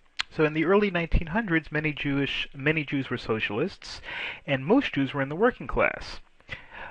Still, organized socialism at the time, in other words, really organizing into parties, didn't really work. Wasn't kind of non-existent. First of all, because Jewish workers didn't have the time to organize and get involved into politics. They were having to work with their family. Also, in a country so large as the United States, the immigrant Jews didn't really have any illusions of influencing the whole country. It's one thing, if you have over 100 million people in the country, the Jews realized that just a few Jews were not really going to be able to influence the American political system. Even Jewish labor unions, and there were, labor unions were groups of workers that try to negotiate with the companies for a better deal. They did relatively little in terms of striking and fighting against the capitalist business owners, which is very often what other unions did. Jewish socialism did become more organized when working class proletariat Jews, in other words, working Jews, became more affluent. They got better jobs, they became managers, and thus they had more time and energy to organize. Now, still, even though, as we'll see, there were many exceptions, the socialist movement never really gained complete currency among the Jewish people. And aside from the reasons I discussed earlier, there are other reasons for that as well. First of all, Jewish socialists themselves were often defined by dogmatism. In other words, they were socialists because they believed philosophically in the rights of the worker rather than the practical needs of the masses. And so the masses weren't really interested in philosophy. They were just interested in making things as comfortable as possible for themselves. Also, hard work was within the Jewish spirit and attitude, and therefore the idea that the workers should strike and the workers should demand better conditions was a little bit anathema to the general Jewish attitude that hard work is good. And the other thing was that most of the socialist movements were either irreligious or anti-religious. And even though most of the Jews also were not religious at the time, they still were not anti-religious, and it was difficult for them to oppose religion. Still, Jewish socialist movements did and would spring up in communities in New York and Chicago in the Jewish communities. A common example of a Jewish socialist movement was Bundism. Bundism was a Jewish socialist movement that originated in Europe, and its philosophy included Marxism, which is really communism, which is based on the idea that the workers should control the means of production, the workers should control companies, and the workers should basically keep whatever they make, and not the capitalist owners should not make profits. It was also based on secularism, which means non-religion, of course, and Yiddishism. Yiddishism, kind of a strange word, means totally apart from religion, having nothing to do with religion, the preservation of Yiddish as a language and the preservation of Jewish culture, Yiddish culture.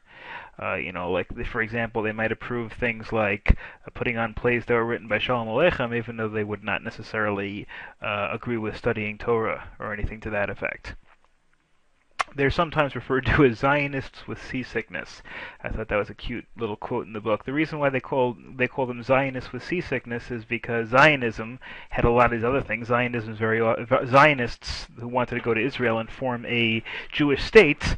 They were Marxist or socialist, many of them. They were also secularists, which means they were anti-religion, and also they wanted to preserve Jewish culture and a Jewish homeland. So Bundists and Zionists are very similar, but I guess they're called Zionists with seasickness because they didn't want to go by sea all the way to Israel. They would rather just form their Jewish culture, the same basic principles over here, rather than going all the way to Israel to do it. Now, the Bundists did have some success in New York. First of all, this was a philosophy and a movement with origins in Europe, so they did have some experience organizing people and getting converts to their cause. And in Europe, they had been aggressively put down by the governments who saw them as threats. But in the U.S., since there was freedom of speech and the government wasn't going to put them down, they they couldn't be outlawed or punished by the government, and so therefore, with their experience in working in Europe, they were able to do pretty well in recruiting Jews to follow their cause. Okay, and now with our continue discussion of Jewish socialism, we go to Jewish socialism and the role of women. Women also had an important role, of course, both in the workforce and in the political movements of the Jewish immigrant society. You had the International Ladies Garment Workers Union, which was a labor union, of course, that tried to get better working conditions in the garment workers. It was organized in 1900. It struggled at first because different people at the top had different ideas of what its ultimate goal should be. But by 1909, it had its strength. It actually had 20,000 members, and they organized a strike in the shirtwaist business. And the strike lasted for months and was settled with improvements in working conditions. And they also organized another strike in the cloak industry, the coat making industry, in 1910. And so this organization, which was of Jewish women workers, did have some success. All these many different Jewish unions theoretically were supposed to be at peace with the Jewish businesses, but it didn't always work out. In other words, the strikes theoretically were supposed to be leveled at non-Jewish owned business, but even between Jewish workers and Jewish owned businesses, there were some problems. And the problems between the workers and businesses really came to a head in the Triangle Shirt Fire. The Triangle Shirt Fire is one of the most terrible tragedies that happened in New York in the early part of the 20th century. There was a huge, basically a sweatshop, Triangle Shirtwaist Company. In 1911, there was a fire in it, and it killed 146 people. Even though it was a fire. I mean, obviously a fire is dangerous, but the conditions and the fact that everybody was so packed together, and there was actually I once saw a special on it that they thought that perhaps the doors might have been locked from the outside to prevent the sweatshop workers from getting out during normal conditions, and during the fire the doors weren't opened and people actually burnt as they couldn't get out because the doors were locked. I mean, a terrible, horrific tragedy. Most of the people who died in that fire were women, and many of them were Jewish or Italian women who were working in these sweatshops. And the deaths were attributable to extremely cramped conditions and very poor exiting conditions. Because of this, there were tremendous protests, and that helped generate the emergence of the immigrant Jewish working class in America, and these movements that tried to help establish better conditions for workers in general. And of course, the Jewish working class in the United States, which was most of the immigrants, they had certain characteristics. First of all, they had lack of experience as unified workers in Europe. It's not like when they came over from Europe they had a tremendous amount of experience striking and forming unions. In Europe there basically were no unions. They also were uprooted from their religious traditions of Europe and their customary work and their culture. And that's one of the things that isolated the unions. Also, the Jewish unions had very different characteristics from other unions. There were many different types of unions, dock workers unions, all sorts of pipe fitters. I mean, there are all sorts of different types of unions. There still are, but the Jewish unions were very different than the non-Jewish unions that prevailed throughout the country. And the difference really was that while non-Jewish unions typically focused on bread and butter issues, working conditions and salaries, Jewish unions also focused more on society-wide issues, like Social Security and insurance for people who were hurt or sick, housing and education, cultural activity, all things that may not have anything to do specifically with work, but were very important to the Jewish community in general. And because of that, the Jewish unions engaged in many different extracurricular activities, including things like helping people who were down and out. Borrowing this from the Jewish concept of tzedakah, the unions had a true sense of communal responsibility. They felt responsible for the community as a whole. They established the custom of contributing to other unions and many social and communal agencies. Jewish unions who had dues would contribute it to other unions of workers and people who needed it. For example, during the Great Steel Strike of 1919, which was led by non-Jewish unions, Jewish unions contributed $175,000 to the strikers, which was half of all of the contributions of the entire country that came from the Jewish unions in New York. Union meetings were very often held in Yiddish and reflected Jewish values. Again, even though they were not particularly religious, it really was a blend of social radicalism and cultural romanticism. I like that phrase the book uses. Social radicalism means, again, trying to change the social structure and improve the lot of the lower class and the worker, and also based on culture. However, Jewish unions, although they did some good work, were undermined and never really got in full swing, really because of the fact that the goal of the Jewish worker was never to stay and make things good for the worker permanently. The goal of the Jewish worker typically was to eventually become a manager. Whereas other non-Jewish unions might say, well, we're always going to be working for the union, so we want to make things as good as possible. The Jewish workers always felt that, I'll work in the union, I'll work until I can become a manager, and then I'll move up in life. And because of that, the Jewish unions may never have reached the same level of critical mass as some other non-Jewish unions did. Now let's move to a discussion of the socialist upsurge in Jewish politics. Jews had been involved in socialist principles in general, but in the 1910s, and actually probably until about 1919-1920, Jews were very active in socialist politics. In the 1910s, really, through World War I, the socialism was stronger in the United States than it ever had been before that, and probably since it's harder than it's ever been since then as well. Jewish socialists worked in many areas. The union movement. In addition, aside from just organizing unions and strikes, socialists also played a part in election campaigns.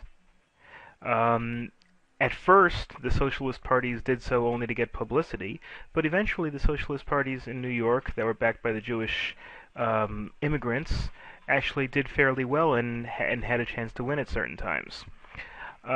In New York, there was an organization, I should mention, it's called Tammany Hall. Tammany Hall, if you're unfamiliar with New York history, is really a political organization that dominated New York City politics, starting probably in the mid-1800s and running all the way through the 1930s. Tammany Hall was a group of people that met at, I guess, they had a headquarters at Tammany Hall, I guess. But either way, Tammany Hall were Democratic Party operatives that dominated New York City politics more or less. And because of the power of Tammany Hall, obviously this made it much more difficult for outsider organizations like socialists to break into the New York City power structure. In addition, the fact that these socialist organizations were run by Jews meant that it would be met with at least a little bit of hostility from other people. However, there were a couple of Jewish socialists who did very well in terms of New York City politics. Morris Hillquit was a prominent Jewish socialist. He ran for Congress in the Democratic primary in 1906 and scored actually 26% of the vote in the primary in 1906. And eventually went in 1908, ran again and scored 21%. Morris Hillquit, really lacked a strong feeling for Yiddish culture, and he believed in socialist principles, but not necessarily anything related to Jewish principles. The successful politician in Jewish socialist history was Meyer London. Meyer London ran in 1910 and gathered 33% of the vote, and then in 1914 he got 47% of the vote in a multi-party race, and he was elected to Congress. He was elected to Congress and as a socialist. He was one of the few socialists in the history of the United States to be elected to Congress as a socialist. Bernie Sanders from Vermont is a recent person who was elected to Congress and eventually the Senate, but Meyer London was a Jewish socialist who was elected from New York in 1914 to Congress. World War I presented a little bit of a dilemma to the Jewish socialists. First of all, socialists in general opposed World War I. Socialists in general are opposed to war. The world wars, at least in the socialist, Marxist, communist outlook, is the idea that capitalist countries are fighting each other to seize markets, and etc., etc. And socialists therefore opposed World War I. But on the other hand, once World War I happened, even the socialists wanted to avoid painting themselves as being unpatriotic and against the war effort. So even though Meyer London argued against the United States entry into World War I, once the United States did enter into war, London's political support to the anti-war position really began to evaporate. Some people felt that he was not anti-war enough, the people who were real socialists, and some people felt that he was too anti-war and that therefore he was unpatriotic.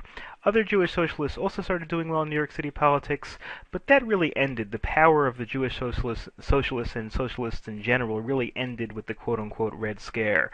Twice in history, the American people have become very nervous and very disenchanted with communists and socialism and strong movements against them. You might have heard of the second one, which happened in the 1950s under Senator Joseph McCarthy's hearings, where the Red Scare of the 1950s, but there was also a Red Scare in 1919 and 1920, where socialists and communists were very strongly condemned and hated by the American people in general, and that's kind of what brought down the power of the Jewish socialist movement as well during that era.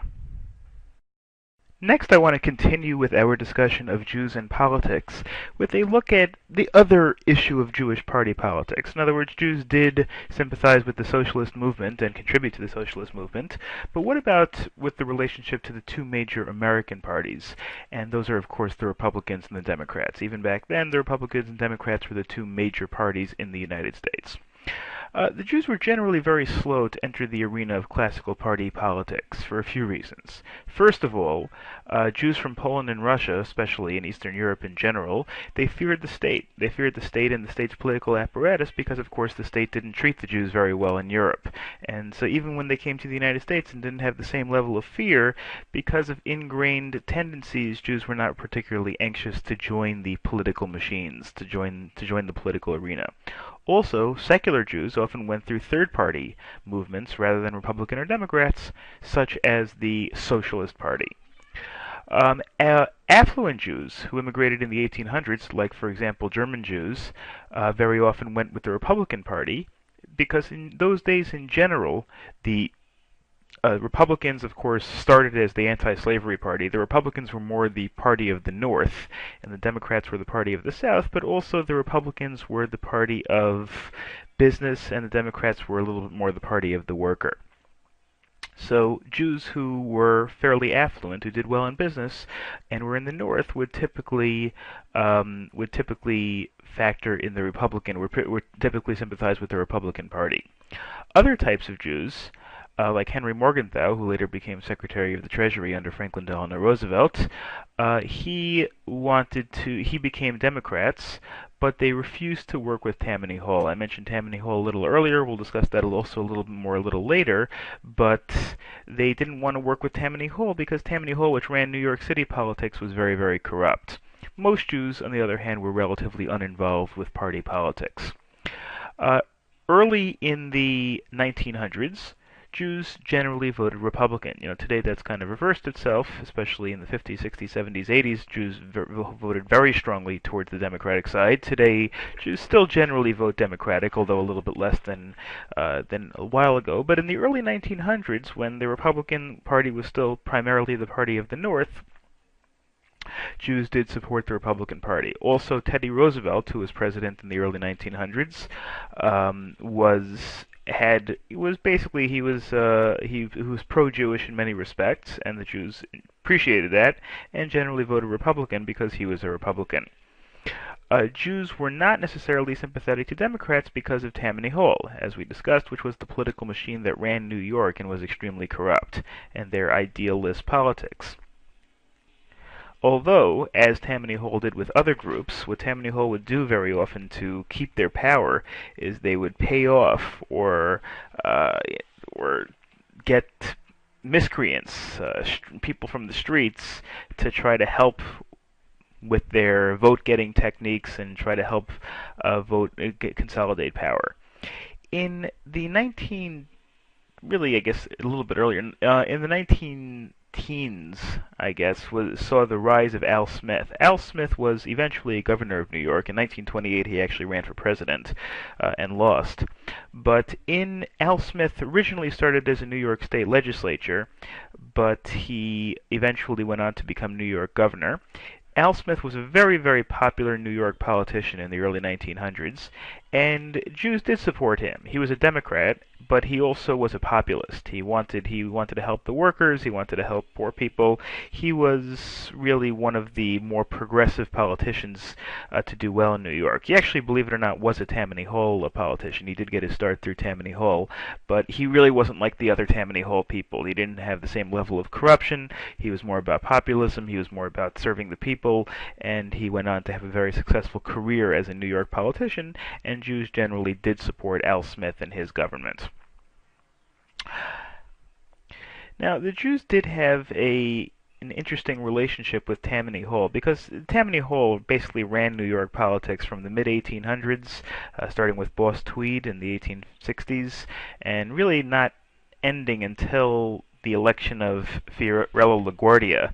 I think that was 1932. Although Tammany Hall didn't officially end activities for another 30 or 40 years, after 1932 it was much less pervasive and much less powerful.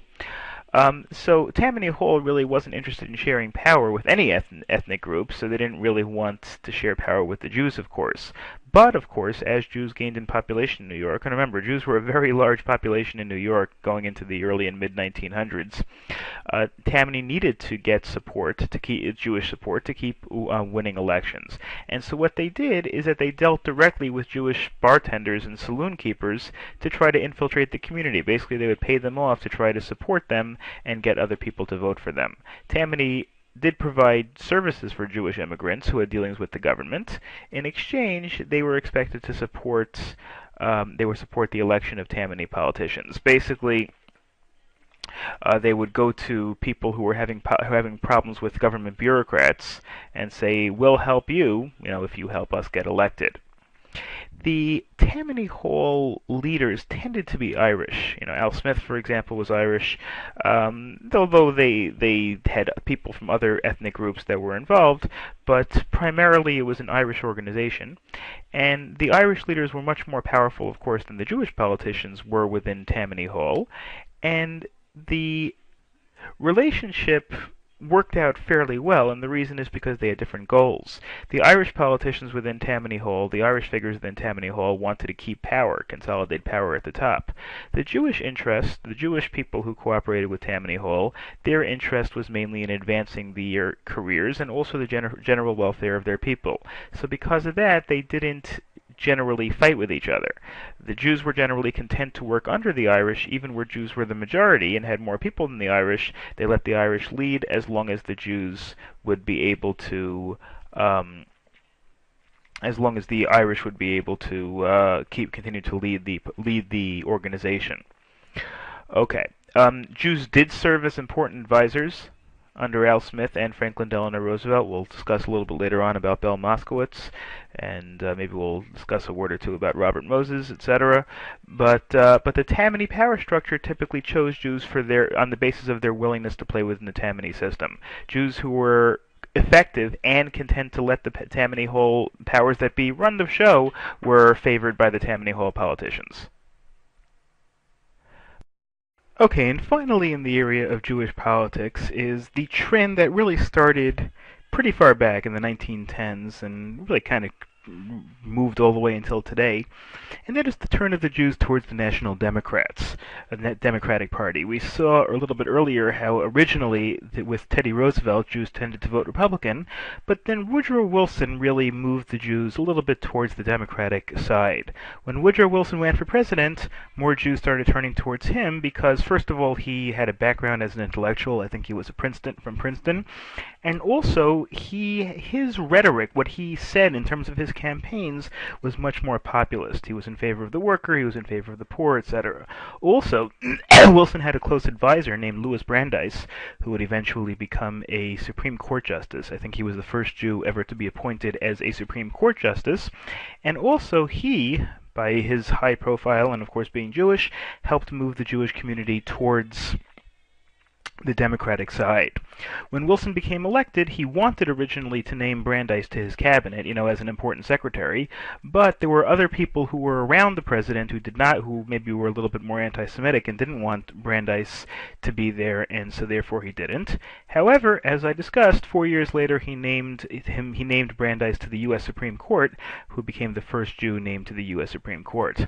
Also, there was Al Smith, who I mentioned before. He also courted the Jewish vote with his populism, and he also had a little bit of Jewish culture. He lived in Lower Manhattan, near the Lower East Side, and he actually picked up some Yiddish and some Jewishisms when he was younger, and he used kind of his folksy populism and Jewish knowledge to help him get the Jewish vote in New York.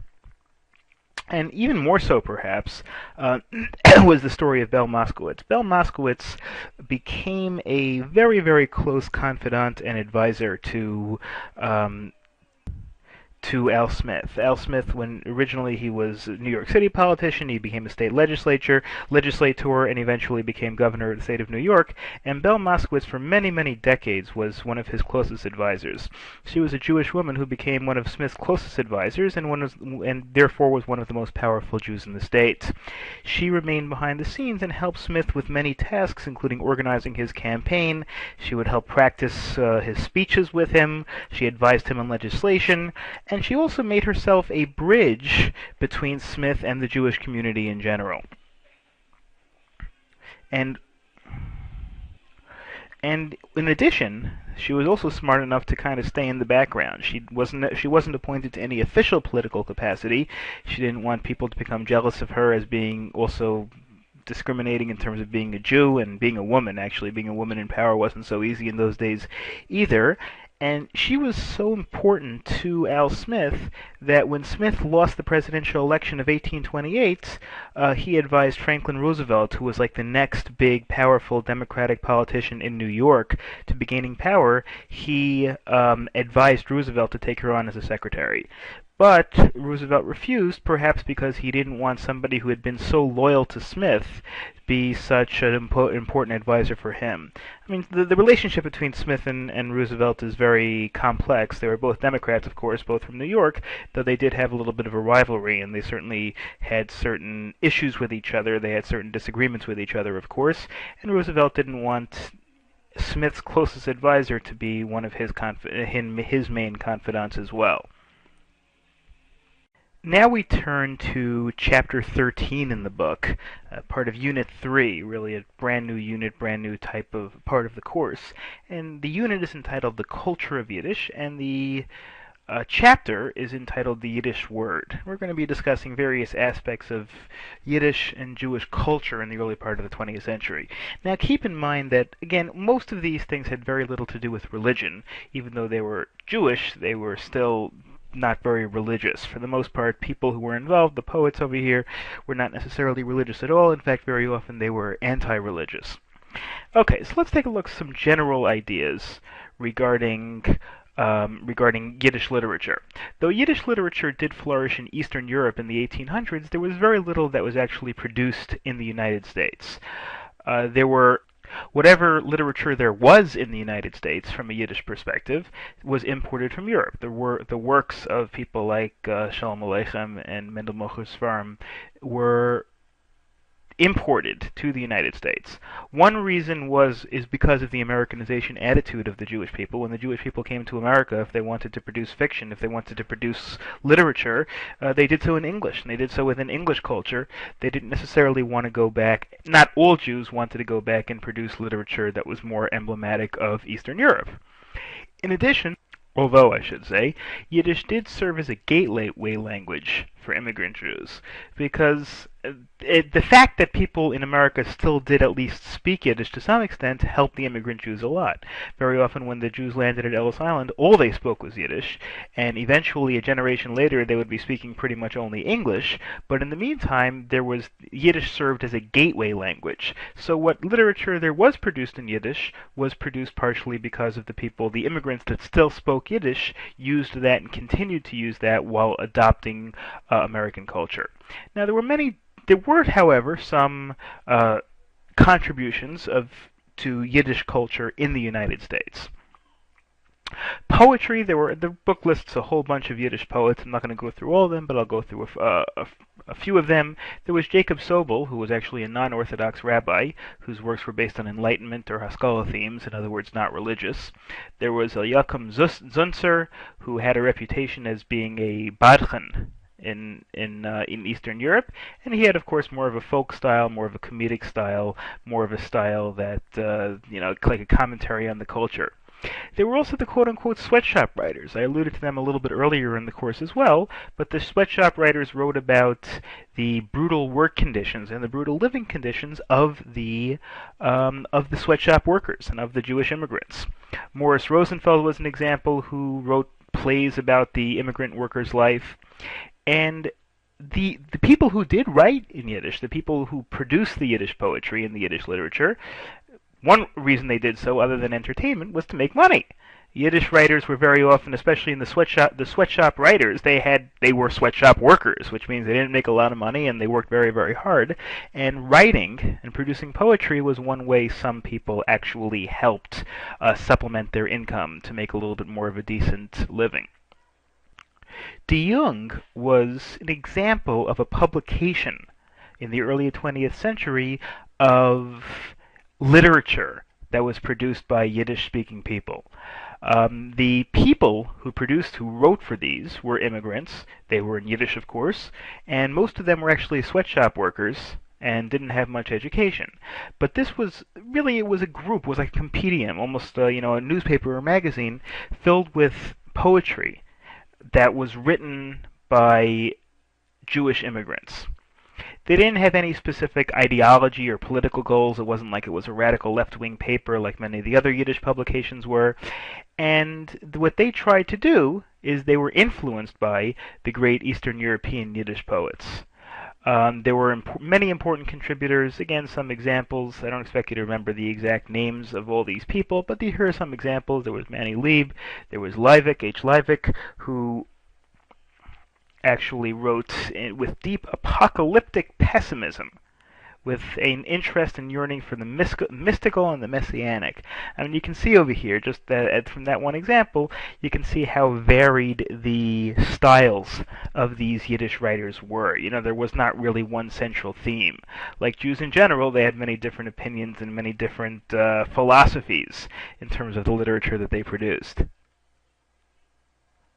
Now let's move on to Yiddish post-World War II press. We've been discussing until now pre-World War II Yiddish press. Well, after World War II you had many other Yiddish poets, including Jacob Gladstein.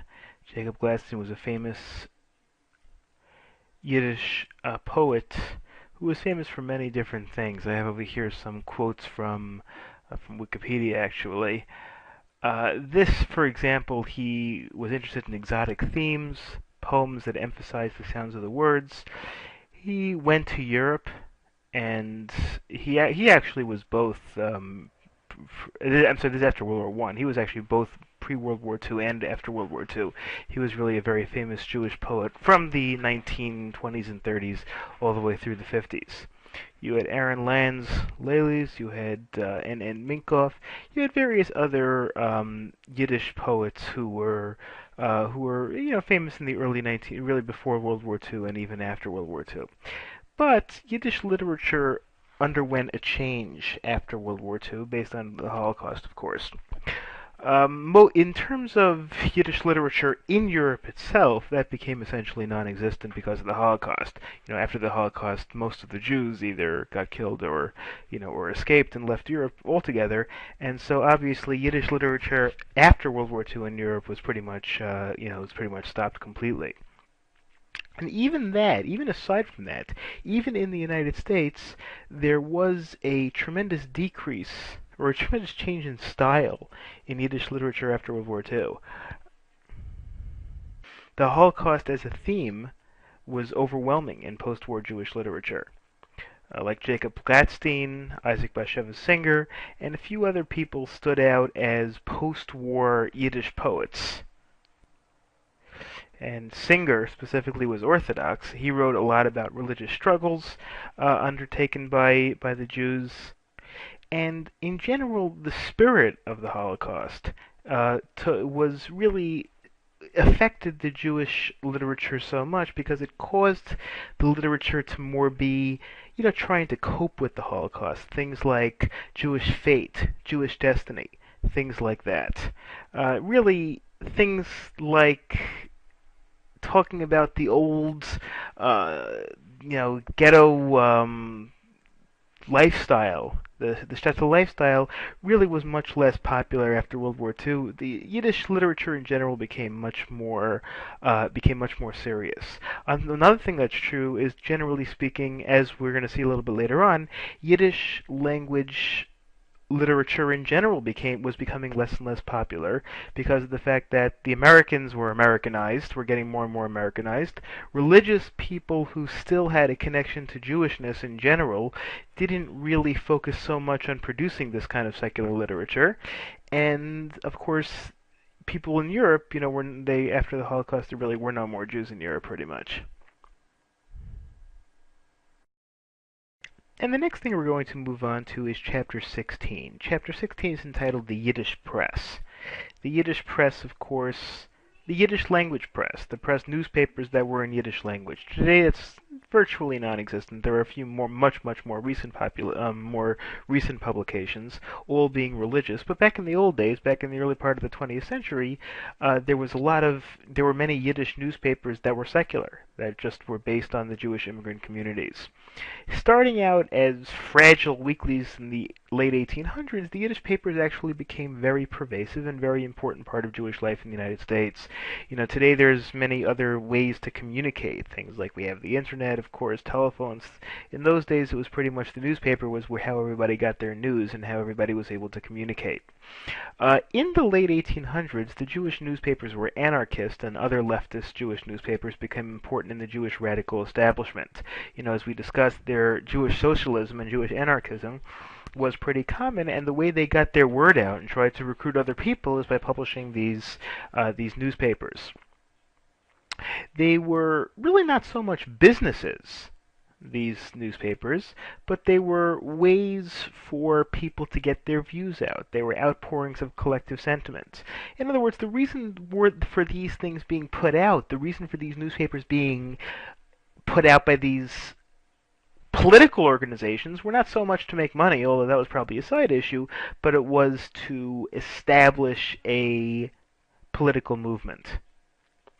But unfortunately, as was the case with non-Jewish newspapers around the country, the Yiddish newspapers started to become more and more weighed down by sensationalism and things that weren't true. I mean, even the big newspapers, the big media magnates at the time in the late 1800s, you had newspapers who were run by famous people like William Randolph Hearst and Joseph Pulitzer. I mean, people who ran enormous newspaper empires, and because of the fact that they dominated the news, this was long before TV, it was even before radio, that's how people got their news. Everybody pretty much had to buy a newspaper or they wouldn't know what was going on. And in order to outsell each other, newspaper magnates would start writing things that either weren't true or were only partially true or were sensationalist, and the Yiddish newspapers were no exception. Again, keep in mind these were not necessarily religious newspapers at all. In fact, they were generally radical political newspapers. The publishers themselves, in fact, were often irreligious, left-wing, unscrupulous people who would make up any story that the people would read. John Paley was one example. He was a newspaper publisher of a Jewish newspaper called the Tajblatt, Tagblatt, which we'll discuss also in a few minutes. But he was somebody who would pretty much resort to sensationalism and write anything that he thought people were going to read. A different newspaper, a little bit more respectable newspaper that really dominated the Yiddish press throughout the early part of the 20th century, was the Jewish Daily Forward. The Jewish Daily Forward, for the most part, for decades, was run by a man by the name of Abraham Kahan. And Abraham Kahan became a very important figure in the news because he was the most respected Yiddish news source in the early part of the 20th century. The Jewish Daily Forward became the largest Yiddish newspaper and was a powerful institution in the Jewish immigrant world, where the Jewish immigrants really respected and relied on the Jewish Daily Forward for their news more than pretty much anything else. Unlike other specific cause newspapers, the Jewish Daily Forward was a liberal newspaper. It was a socialist-leaning newspaper, but it also tried to make sure to cover other issues, and it covered a wide variety of areas. It had a little sensationalism, but it did a relatively respectable job of reporting the news, discussing the issues that people felt were important, while also being a little bit of a news was also being little bit of political propaganda. So Abraham Khan, he ran the newspaper for many years. He did put in socialist propaganda, but he did it in a way that the common people can understand and appreciate. He was also happened to be a novelist and a great producer of literature. Abraham Khan was a very important figure in Yiddish literature in the early part of the 20th century. And during this time, really in the early 1900s, the two major newspapers, the Tajblatt under Joseph Paley that we discussed, and the Forward under Kahan, were always fighting with each other. The Tajblatt being more right wing, and the Forward being more left wing. The Tajblatt being a little bit more sensationalist, and the Forward being a little bit more newspaper like. And they often define themselves as Paley's right-leaning politics against Kahan's left-leaning politics. The Forward also had some other characteristics. It discussed intermarriage and entanglements with the secular culture. It also discussed generational clashes between the European parents who were used to European culture and didn't want to lose that, and the children who were Americanized and college educated, and it also criticized the excesses of radical secularism. Even though it was a left-leaning paper, and left-leaning papers were typically associated with secularism, it still criticized the excesses of secularism among non-religious Jews. And one thing that the Forward did that gave it a huge advantage over other newspapers was it started to establish a column, a regular feature in the newspaper called the Bintelbrief.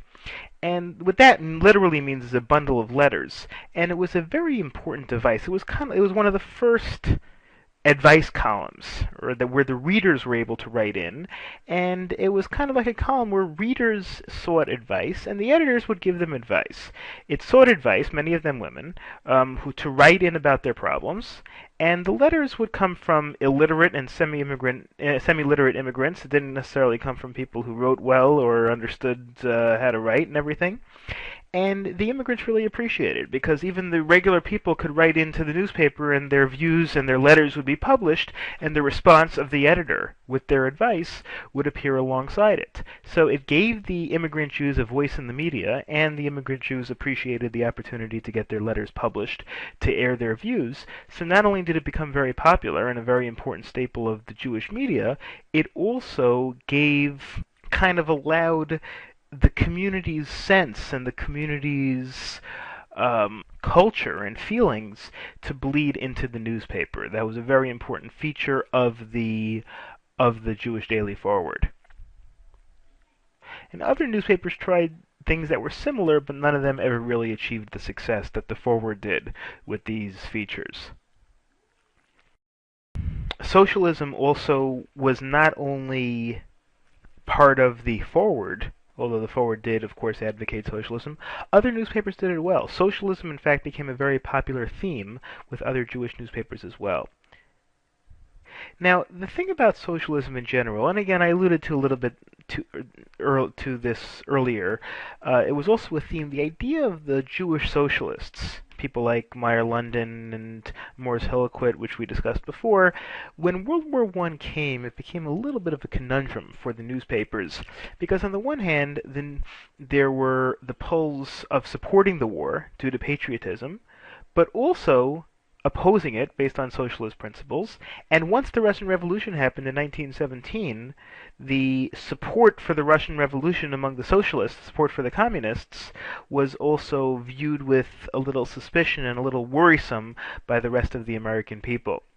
Plus, the Red Scare of 1919 and 1920, which caused very great discomfort for communists and socialists in the United States, and the American antipathy to the Bolshevik government. The Bolsheviks are the communists that took over Russia in 1917. And I'm sorry if I didn't mention that before, in case you're unfamiliar with it.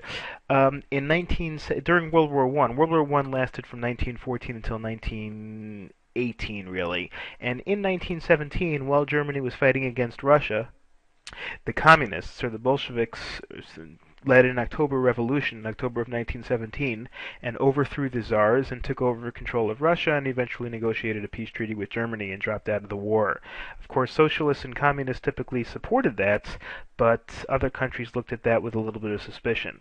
And this really caused socialist newspapers like the Forward to they had to be very careful not to offend American sensibilities, but on the other hand, they did want to support socialism and communism, which made things a little complex. There were other Jewish newspapers that were established at the time. The Forward and the Tajblatt were the two major ones, but you also had the Yiddischer Amerikaner, which was actually published by William Randolph Hearst, who was one of the most famous newspaper magnates of the day. They later made a movie about his life called Citizen Kane, which was rated by some people as the greatest movie of all time. And personally, I really wasn't too impressed by it, but that's a different issue. Yiddische Welt, which was set up by Louis Marshall, another famous Jewish cultural figure, with the help of many rich German Jewish financiers. It was written more to be clean and wholesome and religious rather than being sensationalist and left-wing. And there were many other small newspapers for a variety of political and religious viewpoints, but usually they did not do well. One notable example of a newspaper was The Day. The Day was another Yiddish newspaper that focused on appealing to people that were a little bit more high class, more literate, people who cared for tradition, they also published pages that were highly intellectual on issues of philosophical and culture, and to attract readers they did go into sensationalism a little bit, but by and large it was a little bit more highbrow, it was a little bit more literate than some of the other newspapers. It also published a serial soap opera, basically a series of books, serial book, by Sarah Bronstein Smith, who was a sweatshop worker who became her work became very famous. She wrote works of fiction that were based on courtroom scenes and interesting dialogue and interesting discussion, and so Sarah Bronstein Smith, through writing a serialized book in The Day, eventually became very famous. And again, The Day was never as popular as the Jewish Forward, but it did have some success in The Day, at least partially because of that. Now we start the last unit, Unit 4, entitled Dispersion, with the chapter 17, entitled Journeys Outward. From the original origin of the Jewish community on the Lower East Side in Manhattan and other New York communities, we're now going to discuss the growth of the American Jewish community through the 20th century.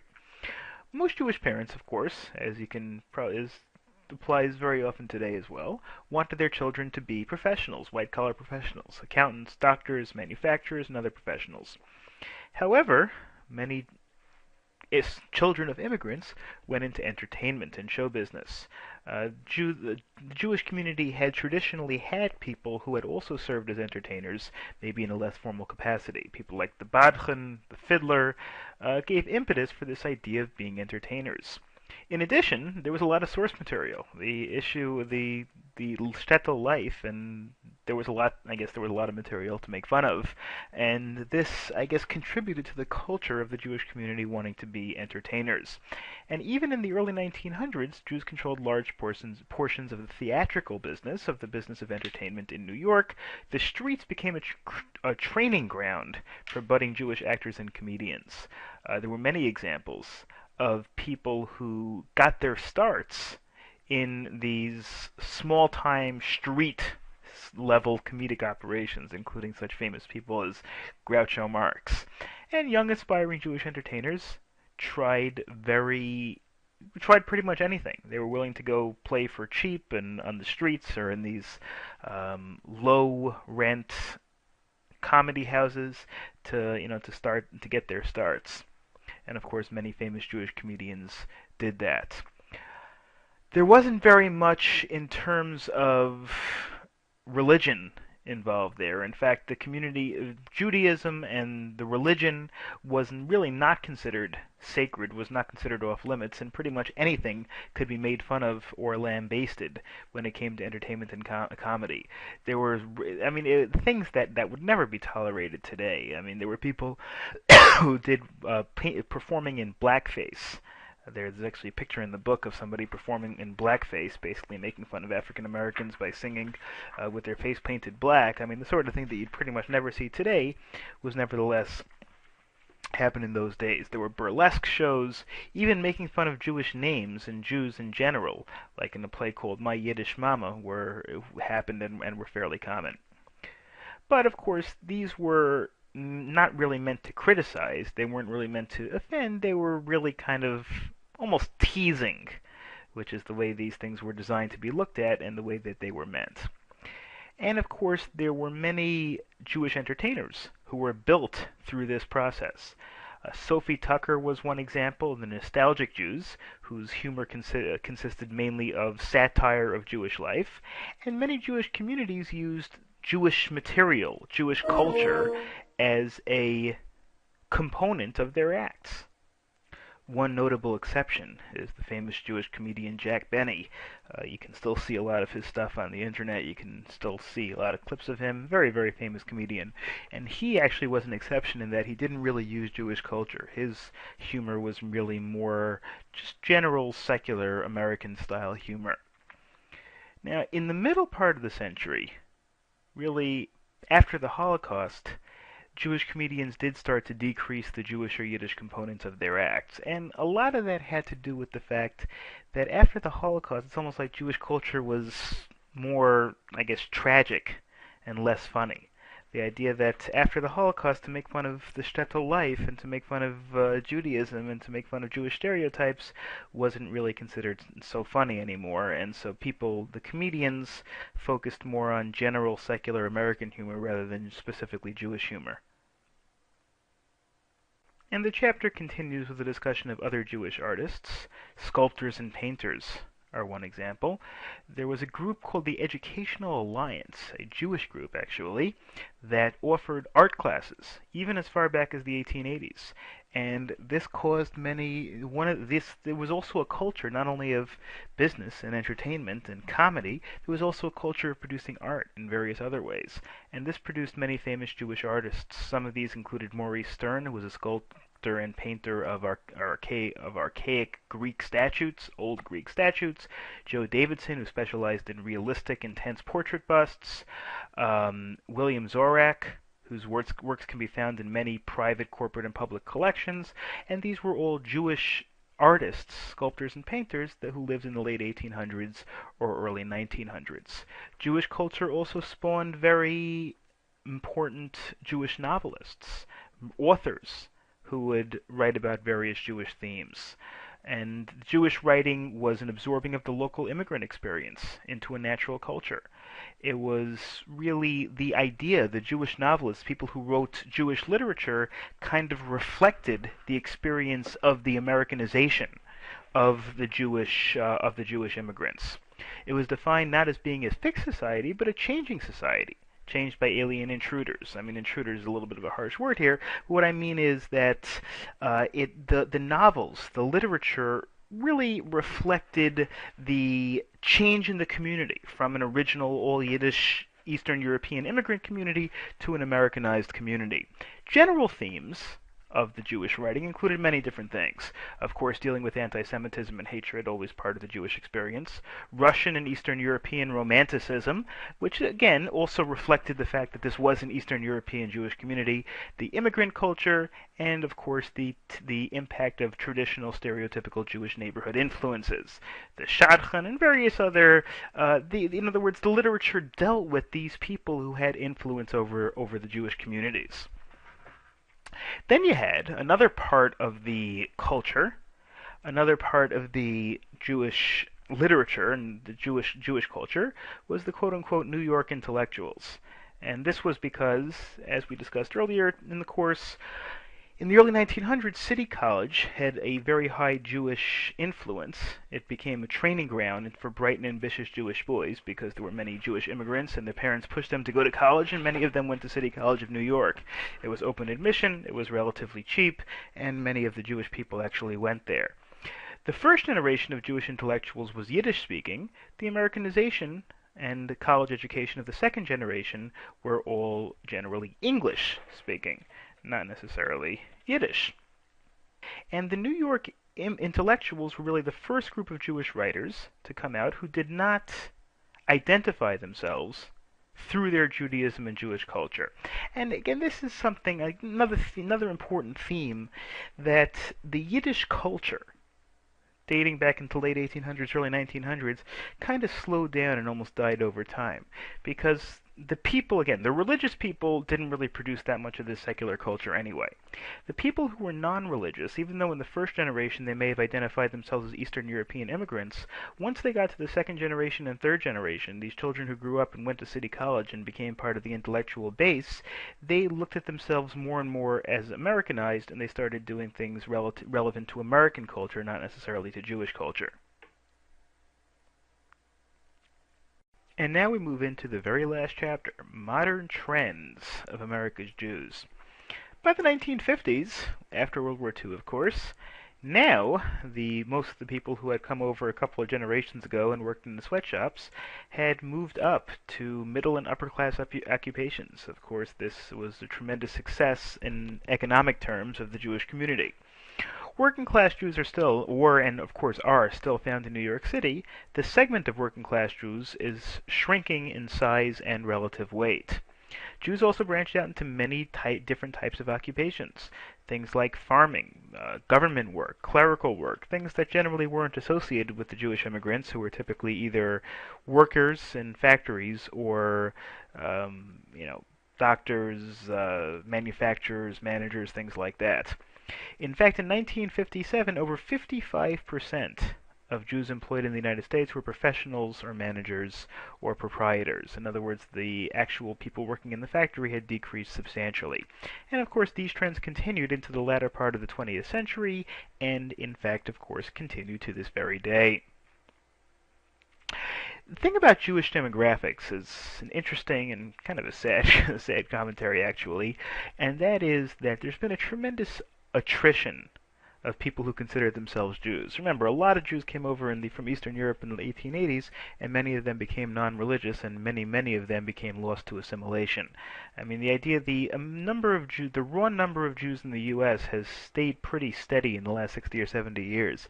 Basically, there were about 5.5 million Jews in the United States in 1950 or so, and there are really about that same number, 5.5 million Jews today. And normally you would expect tremendous population growth, and there has been population growth in the U.S. as a whole, and yet the rate of Jews has stayed steady. The percentage of Jews in the United States has gone down from about 5% to about 2%. And the reason is because, first of all, especially among the secular culture, among the non-religious Jews, a relatively low birth rate, assimilation, people who were the children and grandchildren and great-grandchildren of the immigrants went away from, who were not religious, went away from Yiddish and Jewish culture, since it really didn't have much to offer them at that point. And therefore, this has caused the percentage of Jews in the U.S. to decrease for the last 50 years. Of course, the exception are the Orthodox and ultra-Orthodox, who tend to stay Jewish and tend to have many children. Jews do tend to be much better educated than the general population, especially the non-religious. Um, in fact, college attendance rates are estimated at more than 80%, which is much higher than the rates of the general population. And the major Jewish centers in the early, I mean, so far in the course, we really haven't discussed much outside of New York because in the early 1900s, late 1800s, outside of New York, there really wasn't very much of a Jewish community. There were different communities in New York, Williamsburg and the Lower East Side, and Harlem, Upper East Side, Brownsville, etc. But outside of New York, there really wasn't very much. But a slow and steady trend in the 20th century was for Jews to move from the East to the West into various Western communities, places like Chicago, Los Angeles, areas like that, and from city to suburb. Most of the Jews started out in the cities, and today, on the other hand, many Jews have moved out to the suburbs, and there are enormous Jewish communities in suburban areas, such as, for example, Muncie or Lakewood. We all know what these things are. Okay, now Jewish power in the is a little Jews have actually been a little bit underrepresented in areas of genuine power in the corporate economy. A study showed that Harvard Business School graduates who were non-Jewish outnumbered Jewish graduates in the corporate executive position proportionally by 30 to 1 ratio. Somebody that graduated Harvard Business School was 30 times more likely to become a major corporate executive if that person was non-Jewish. And perhaps some disguised or even half-disguised policies of social exclusion, of exclusion of Jews from non-Jewish institutions, may have caused that in some cases. And that's a continuation of the suburbs, really what we discussed before. As Jews became more affluent, they moved from the city to the suburbs, from the Lower East Side to Riverdale, from Williamsburg to the Five Towns or whatever it is. People moved more towards the suburbs, and as they did, the structure of Jewish life, as you can imagine, took a major change. Things that spoke to the traditional ways were left behind in non-religious communities. In religious communities in Muncie and Lakewood, of course, you still have religious Jewish culture, but Yiddish culture, the culture of the streets, the culture of the immigrants, kind of faded away once they left to the suburbs. If you're non-religious, but you read Yiddish newspapers and watched Yiddish theater in the Lower East Side, you may have had kept some identity with Judaism and religious culture, even if you weren't religious. But if you move out to Lawrence or you move out to Westchester and you're not religious, the idea you're probably just going to be subject to American culture and follow American culture, and you're probably not going to have much use for Yiddish culture. So Yiddish groups and Yiddish culture have tended to fade. Attendance at services and synagogues for non-Orthodox decreased to the point where only the high holidays brought out large crowds. Of course, that's generally true today. You look at Reform synagogues, you look at conservative synagogues. Very often you have attendance on Rosh Hashanah and Yom Kippur, but you don't really have very much attendance in other parts of the year, certainly not on a day-to-day or week-to-week basis. And religious observances for the non-Orthodox tended to become more symbolic and less meaningful. For the people who were non-religious, for the people who were non-Orthodox, the observances became and are becoming less and less. And the non-Orthodox Jews became more focused on achieving a good life than preserving their Jewish culture, sometimes referred to as the Bagel and Lox Judaism, as the book refers it. The idea that you're Jewish because you have some stereotypical background. Maybe you have a bagel and lox, and that makes you Jewish, but there wasn't really a whole lot in the culture, certainly in religion, that's relevant to the non-religious suburbs. Certainly the Yiddish culture that we've discussed so much in this course has kind of been absent from the more affluent Jewish suburbs. That's led to the caricature, which I just mentioned, of the suburban Jews and their bagel and lox Jewishness, as we just discussed. Wealthy suburbanite Jews often took traditional ceremonies and recreational opportunities that were traditionally Jewish, things like weddings and bar mitzvahs and Jewish hotels and vacation spots, and instead of them having to do with Jewish culture or religion, they've become parties and recreational opportunities. A wealthy suburbanite non-religious Jew may still have a bar mitzvah, may still have a Jewish wedding, so to speak, but it doesn't really have much Jewishness left. It's really more about culture really more about having a party. So these ceremonies and other elements of non-Orthodox suburban culture were often painted as bland, insincere, and meaningless. Okay, now let's move to public realm. In other words, Jewish thought in terms of what the impact of Judaism and on politics. Well, American Jews are usually committed to politics of liberalism in terms of guaranteeing people basic rights and liberties. Remember, Jews moved over to the Democratic Party, the more liberal party, way back under Woodrow Wilson in the 1910s, and that has pretty much continued throughout the century. Jews supported the New Deal under Franklin Delano Roosevelt. The New Deal was a series of social spending reforms trying to improve the lot of poor people, starting things like Social Security and minimum wages, working conditions, things like that. Jews also generally supported the civil rights campaigns on behalf of Southern African Americans. During the civil rights marches and civil rights protests in the South on behalf of African Americans, Jews were very often very much a part of that protest. Of all the white groups, Jews probably lent the most support of any of those groups to the African American freedom and equality cause. This did lead While there was also a movement of Jewish socialism, as we discussed. This is true even among Jewish capitalists, even among Jewish people who were in favor of economic freedom and economic capitalism. They still primarily were also in favor of civil rights and social justice. So therefore, Jews have typically supported Democrats over Republicans. This trend has decreased a little bit into the 21st century, into these days, and there are some reasons. First of all, of course, because of cultural issues. Now, Jews tend to be a little bit more conservative from a social policy perspective, and also, of course, issues like Israel, things like that, have caused the Jews to move a little bit more towards the Republican side, but still, Jews tend to be a strongly Democratic constituency. And finally, for this course, we're going to look at some of the difficulties faced by American Jews and the goals of American Jews.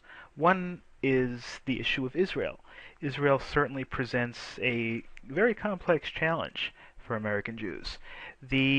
First of all, the emergence of the State of Israel has the effect of speeding the dissolution of the ideologies that prevailed among the immigrant Jews.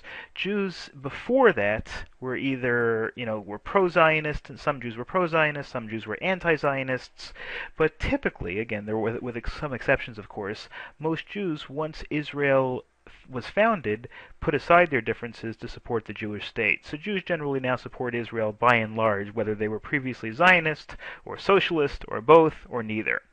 In fact, Israel caused the Jews no longer to be thought of as wanderers or rootless. In that sense, Israel has really increased the morale of even non-religious Jews who now can identify with a country, now can identify with a group, rather than being considered rootless and being not considered with a particular culture.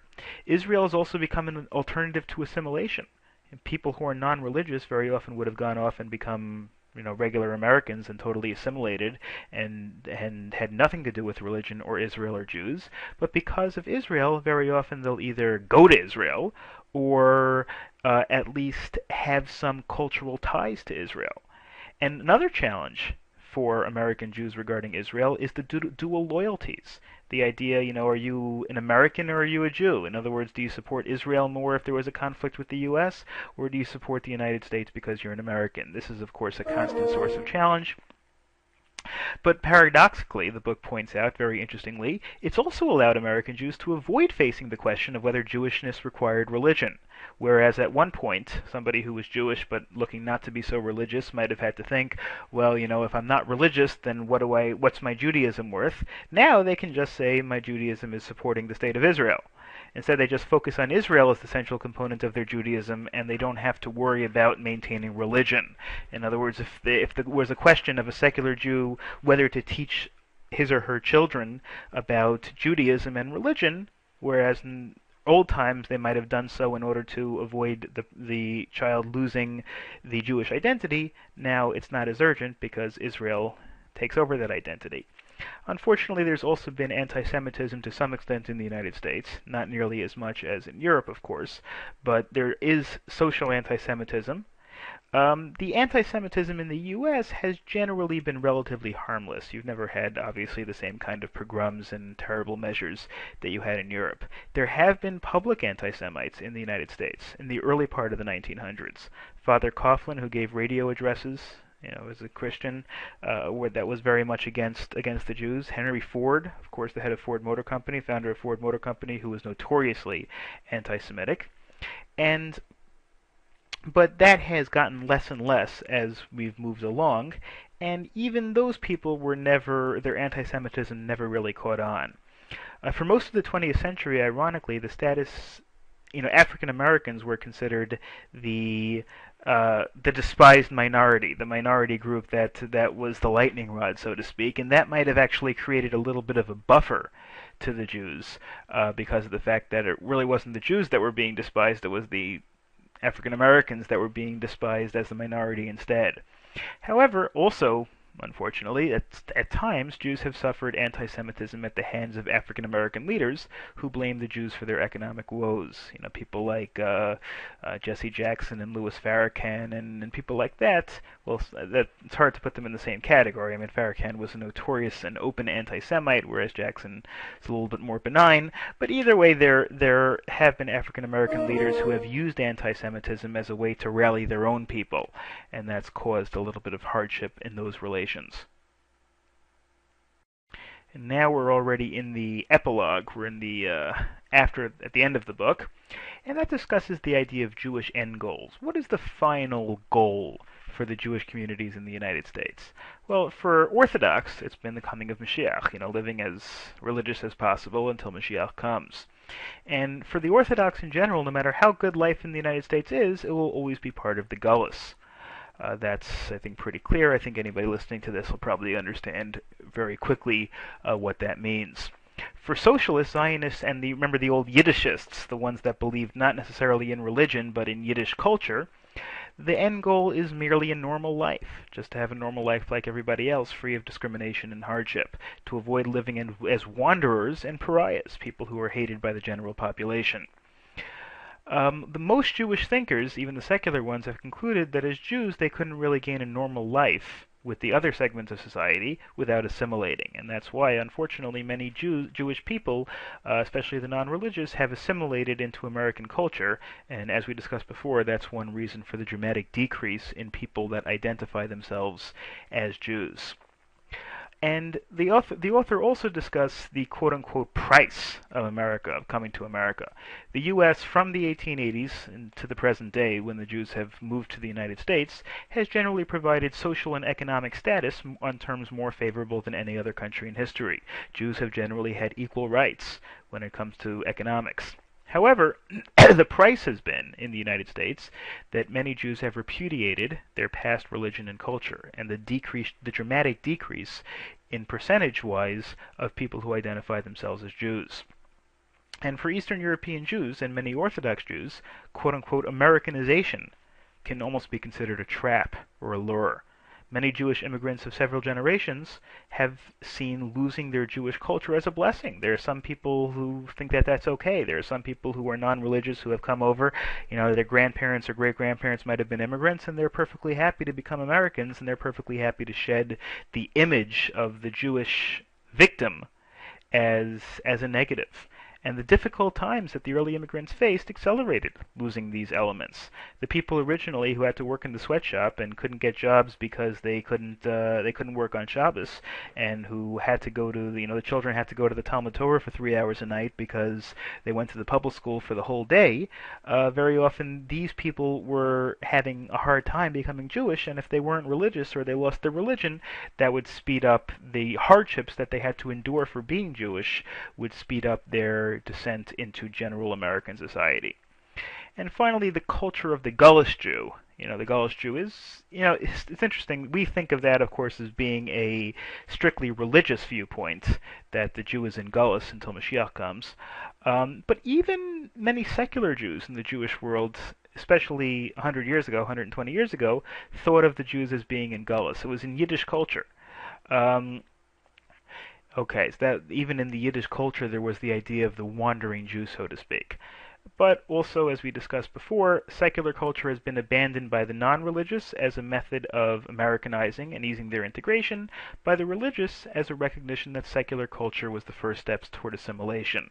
So the whole idea of Yiddishism, we can hardly even imagine plays and books being written in Yiddish, maybe newspapers for certain elements of the Hasidic community, but when it comes to things like when it comes to writers like Mendel Milcher Sfarim and Peretz and Shalom Aleichem, these figures are almost incomprehensible to us because these figures don't exist anymore. The religious Jews wouldn't really get involved in this kind of secularization of their culture because of the worry that this leads to assimilation, and the non-religious because again they just went off and became Americanized. And that's pretty much what we have for this course. I hope that you have enjoyed this little crash course over here. The exam, I don't know if you had a chance to look at the study guide for the exam. The exam has 20 multiple choice questions, 12 open-ended questions where we're going to want like a couple of sentences, maybe 3 sentences or so of an answer, to a basic question, and then you'll have a couple of essay questions which will be a little bit longer. I think the multiple choices are worth 2 points each. The short answers are worth 3 points each, and the essays 9 points each. For a regular question, for an open-ended question, you might get a question like, how would the dullest Jew concept be explained by religious culture? Or you might get essay questions. Why did just on this slide over here? Why did Yiddish secular culture become abandoned? And if you get that kind of a question, you could explain that the religious people because that was assimilation, and the secular people because they became more Americanized, and you can explain it based on the concepts that we discussed. So good luck on the exam and in everything else, and have a good day, everybody. Thank you for listening.